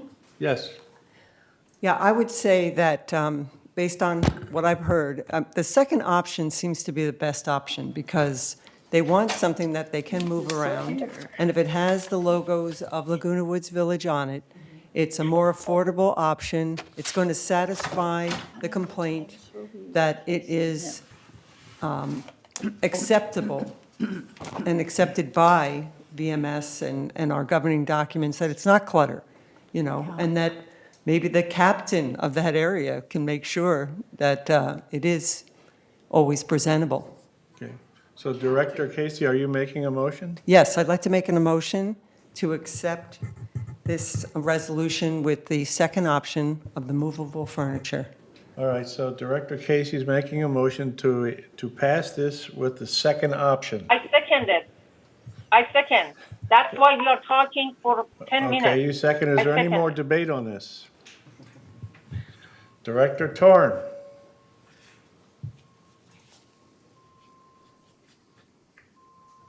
Sorry, I withdraw my question because I was asking the same question.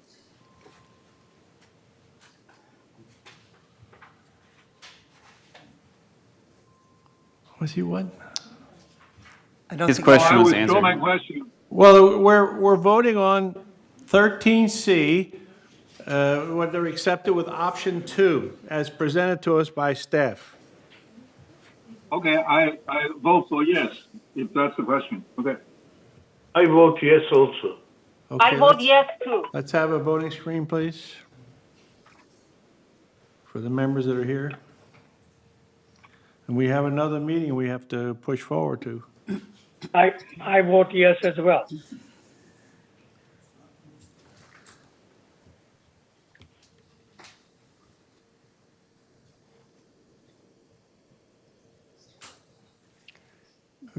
Who's we waiting? Director Ardani?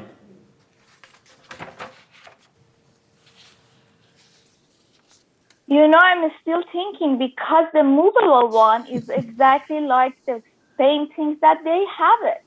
Why the United supposed to pay for the movable one?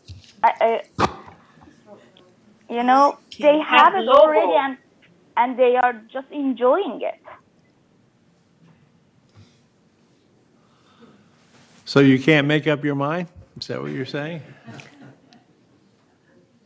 I'm saying no for the movable.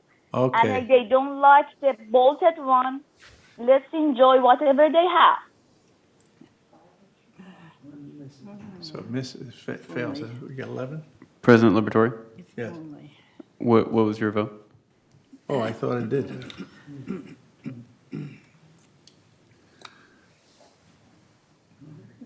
It passes 8-3. All right, motion passes. Let's go on to The can of worms. new business, item D. Discuss and consider easy payments for HOA assessments for new buyers. All right, who wants to lead off? Yeah, I'll lead off. I'll lead off. Item D? 13D. 13D. Item D, yes, I offer that one, Mr. President. Can I talk about that? Because I offer You that have the one. floor, Ascari. Go ahead, talk. You got the floor. Thank you.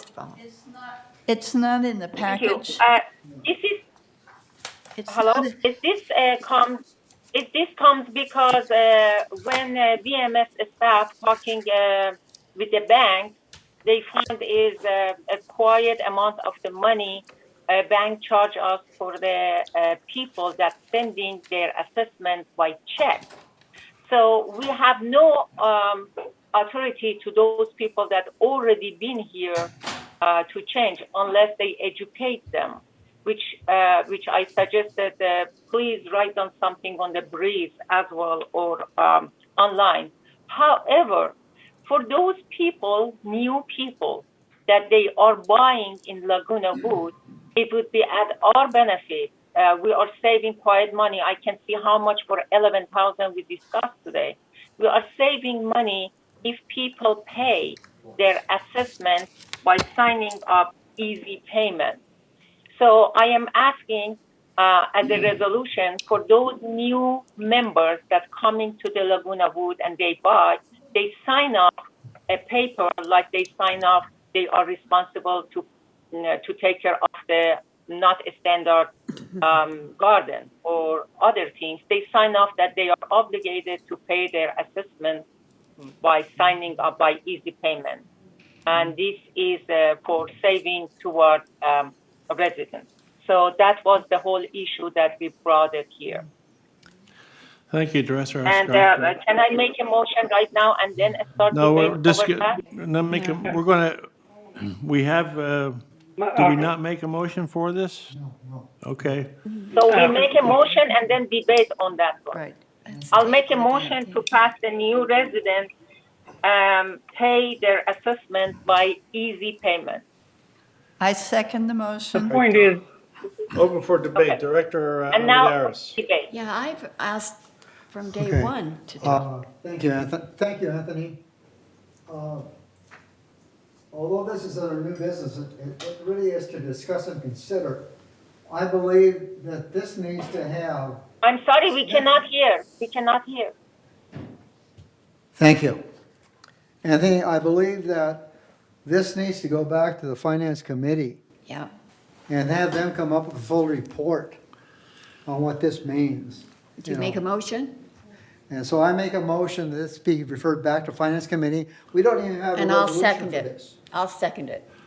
All right, so we have a motion on the floor by Director Armendariz to refer item D back to the Finance Committee. We have a second from Director English. For further discussion, do we have any more discussion? Cash. well, I agree. Let's send it back let's move on. Okay. Any more discussion, or are we ready for the vote? Ready for the vote. See nothing, we're ready for the vote?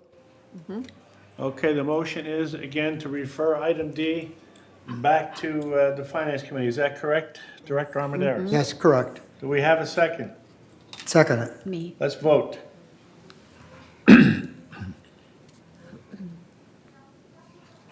Instead of voting, I would suggest whoever is objecting to raise objections. It may be unanimous.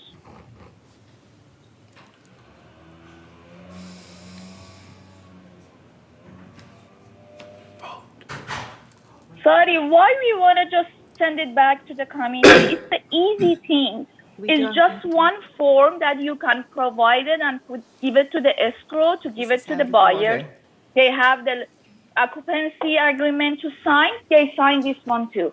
It's very easy. I don't know why you guys want to just send it to the committee back. Well, Nita, it's not my not motion. necessary. We're just entertaining the motion. You don't have to vote for it. I said no. Mr. I'm saying no. President, first we had a motion to approve this one. Can we already said no to that? Because there was a motion before this motion. Point of order, we've gone beyond that point. We're not voting. I don't understand. Could you please help me to understand? We I had a think with motion on the table. Yeah, the motion on the floor is Andy's motion. to send item D back to the Finance Committee for further research and discussion. But Mr. President, what happened to the first motion that? What was the first motion? The first motion was. Who made the first motion? I made it and seconded you with another director. We had a motion. We hadn't. I think Manny's proposal is not a motion. Manny's proposal is amendment. Send it back to the Finance Committee. No, it is a motion Okay, to send so it back to committee. Diane, No, it's Director not. Casey. You cannot. Director Motion. Casey has the floor. Hello, I just wanted to say that there's nothing in the packet regarding this, so it has to go back. It was omitted, so we need to go Excellent back to point. Finance. There's no background in the packet, Back to but we still have a committee. motion on the floor to be dealt with. Okay, so vote it then. May we I don't complete think the you can voting, have please? motions Simultaneously. Let's I don't finish think the you can have vote, then we can go on to motions further simultaneously. discussion. So we have two motions at the same time? No.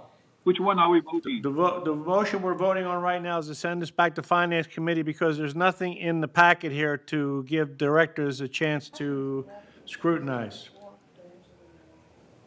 What happened to the original motion? My vote is no. On the vote, It's an amendment. You cannot have two motions at the same time. We don't have two motions at the same time.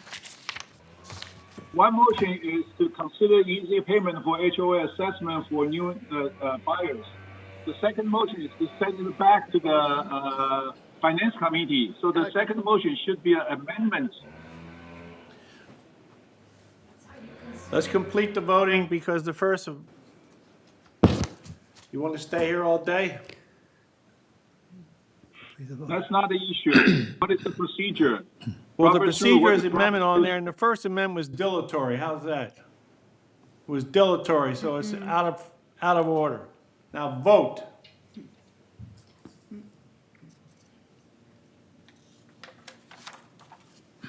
Thank you very much. You're so welcome.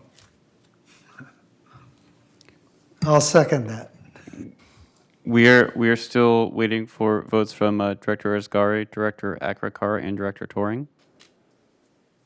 I vote no. Okay, I would, I vote yes. okay, yes, let it go, just. Director Toring? Yes. Thank you. Vote is complete, 8-3. All right, it's 8-3, 8 in favor, 3 nay. It carries. It's going back to Finance Committee. Right. All right, we're a little pressed for time here. It's 12:28 by my clock. We have another meeting to go to. Yeah. Well, we have committee reports here. Appointments. No, we have 13E. We have All right, 13E. we'll do committee appointments. Where's that at? 14? Anthony, I move that we approve the committee 11D. appointments as included in this report. I second. Director Armendariz wants to approve the committees as written down here. We have a second. Is there any discussion? Yes. Yes.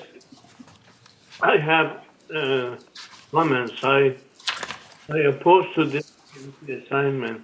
There are confusion on this issue. Our bylaws says president will says, or a blue book says officers and managers. The wordings are confusing. So I think we should not approve it at this point. We should have time to discuss it. Let me answer. Thank you, Director Bastani. Director Armendariz. Yes, I'd like to clear that up because some directors are confused.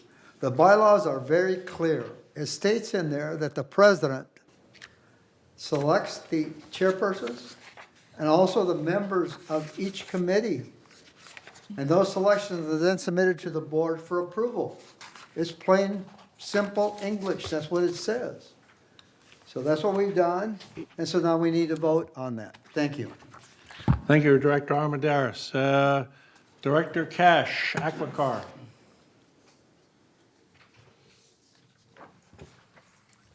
Unmute yourself.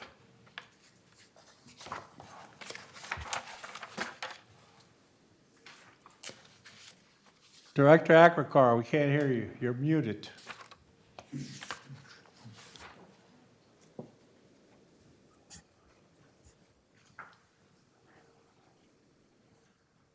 Can you hear me now? Yes.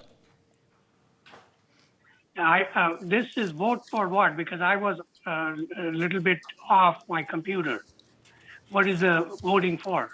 We're voting for the committee What is the assignments, resolution? the proposed committee assignments. 11D. 11D. I vote yes. I vote yes as it is written.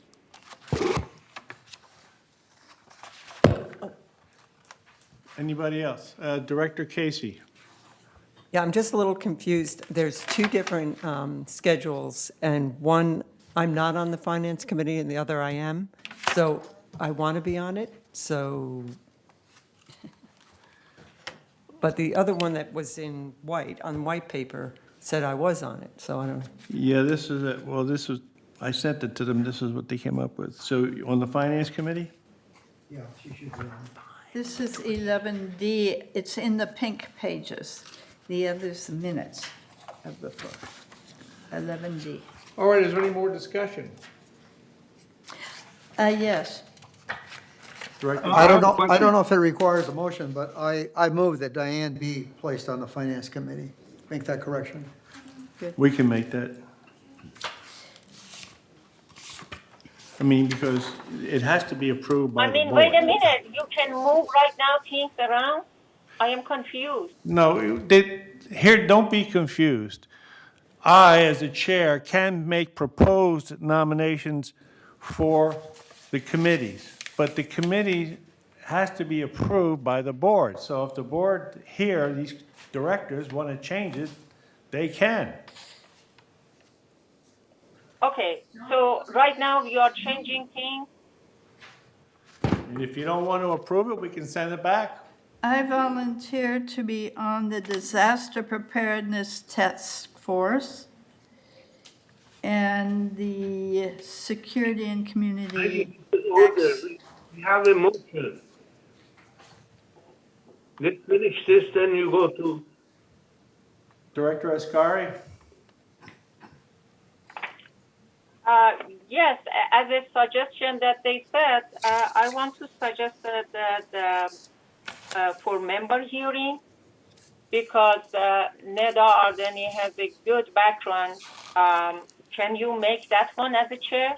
Sure. The board is the one that's going to direct me as what to do. Director Armendaris. Okay, that's why, Okay. like, you get direction from. I have the floor, other Azar. members. I believe I have the floor. Okay? Who has the floor? The My hand's up bylaws and are I very get- clear. It says the president makes the selections for the chair and for the committee members. And what that means in plain English is the directors don't have the authority or the power to select members or chairs. However, Yes. whatever those selections are by the president must be approved by the board. So a director can't come along and say, you know, I want this person on this committee unless the chair or the Please don't. president proposes the same thing. Point of- Okay? I can't make it any clearer than that. Point So of he has to propose clarification. it. If you look at Davis Sterling on page 28, item number 3, and it just clearly states all the way through it where I can make, or the president or the chair can make proposed committee assignments. It ultimately all has to be approved by the board. So the president, you know, I'm not the king up here. That's the whole thing. And if you look at Davis Sterling, page 28, item 3, Corporation Code 7212, and also if you go into Robert's Rules, the 12th edition, 50:1, and then also at the Robert's Rules, 12th edition, 50:11. It just outlines it in our bylaws. Section 2, Article 8, appointment of committees and all committees. So it's all there. Now, what I would suggest, and I did this so it would be on air so the people at home could see what we're doing here, you could refer this back and people can send me what they'd like to do. Because I did this because I want the people at home to see the process. Mr. Chair, you gave me the floor. As soon as I start, Mr. Manny jumped in, and I didn't have any chance. I am just stunned. What's going on? Well, again, You told me you recognized me. when I sent As this soon to as you, I start, when I sent this to you, at the top of the page, it said proposed, because it's up to the board. And if the board doesn't like it, they send it back to me or make recommendations on their own, because it has to be approved by the board. no, what I am saying, you recognized me a few minutes ago. As soon as I start talking, another director jumped in. That's my question, is can I finish my sentence? Before I finish my sentence, you recognized me. You said I have the floor. Can I finish my sentence? Well, go ahead. Nobody's talking. Thank you so much, Mr. Chair. My question is, the bylaws, I read it, and as you said, it's very, very plain English. That's not the problem. The problem is, right now, a few minutes ago, Manny moved a director, and he said, I said that I moved. But when we other people, we suggested, you said no. So is there any difference between directors, or only one No, there director isn't. can If you move remember around? correctly, I said the first motion was dilatory. Look that up in your book. It was dilatory. Okay, what we are doing right now. Now, could you explain what we are doing now? We're voting on committee assignments, and again, the committee assignments are not up to me. I can propose people, but the board has to be the final say. They're the boss, not Correct. me. So now it's Correct. Director Armendaris Correct. has the floor. Thank you, Anthony. I believe we should complete the vote, and that will determine whether or not these proposed assignments and committee members are acceptable to the majority of the board. If they are not and it fails, then it has to go back and be reworked again. So at the present time, rather than waste a bunch of time, let's just vote on the proposed committees and chairpersons at this point. That will indicate whether the majority of the board is content with these. So we need to continue the vote now. We've had plenty of discussion. Thank you. I vote no. May I say something? Yes, Cash, go ahead. This is Ken. Investment ad hoc committee is only one name, and I think kind of that doesn't sound kosher. Maybe we should have more than one name for a committee. Yes. Investment ad hoc committee shows only one name. I don't understand. You What are can saying? vote. Go It's back. under GRF, That's GR. and it's my name. Well, the GRF committees, you don't like that? Well, what I would propose is very simple. I put names up there. I looked through the old system and took out the names of the ones who had termed out, and I put in names. I didn't use any system. I just put in names to give us something to talk about here on TV with the rest of the residents. And I'm open to changing this and giving it back to staff for the next time. Again, these committee assignments take up a lot of time. I realize that, and it's the board that has to approve these. Point of order, can we complete the vote? And then we'll know where we are.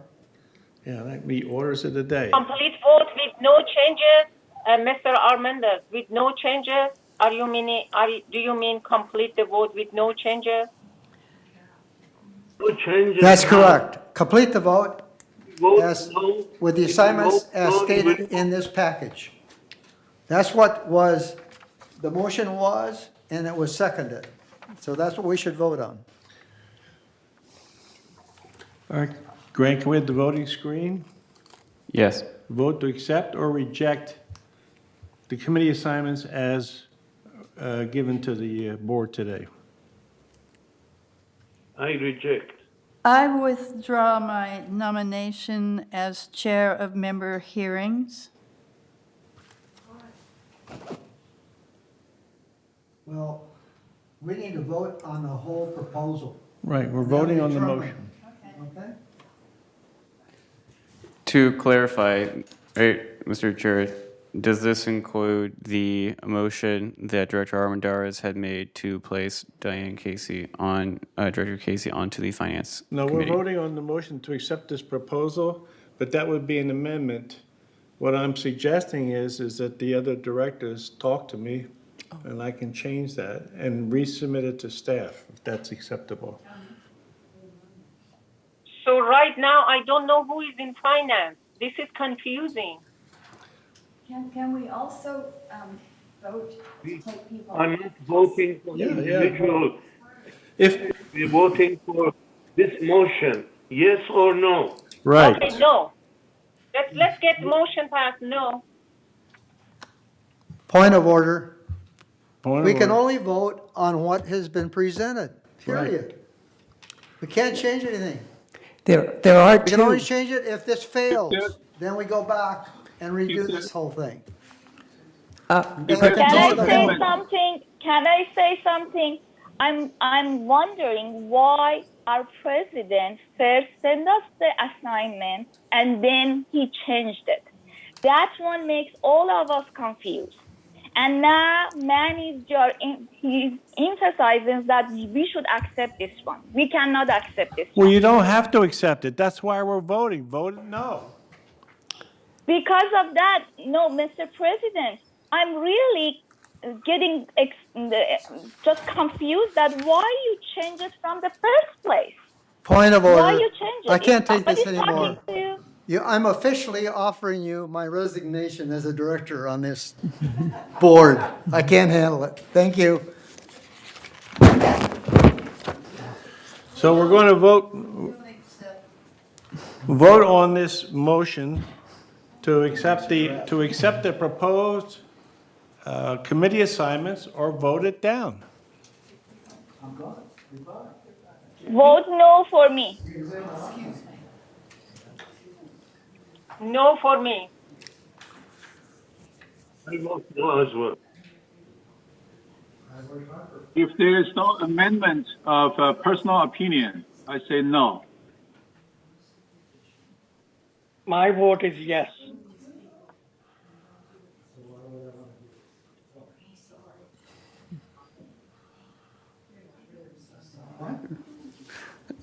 For clarification, could I please receive, once again, the vote from Director Bastani, Bastani, Director Ardani, and Director Asghari?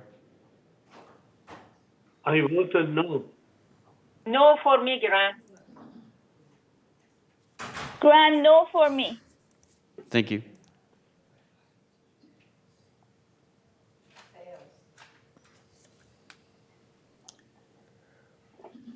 Vote is no, it goes back to you to redo. That's the whole point.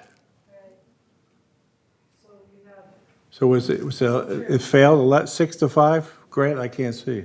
Yeah, 6-5. It fails. All right, the motion fails, and we'll resubmit it to staff, but I would like the other directors to let me know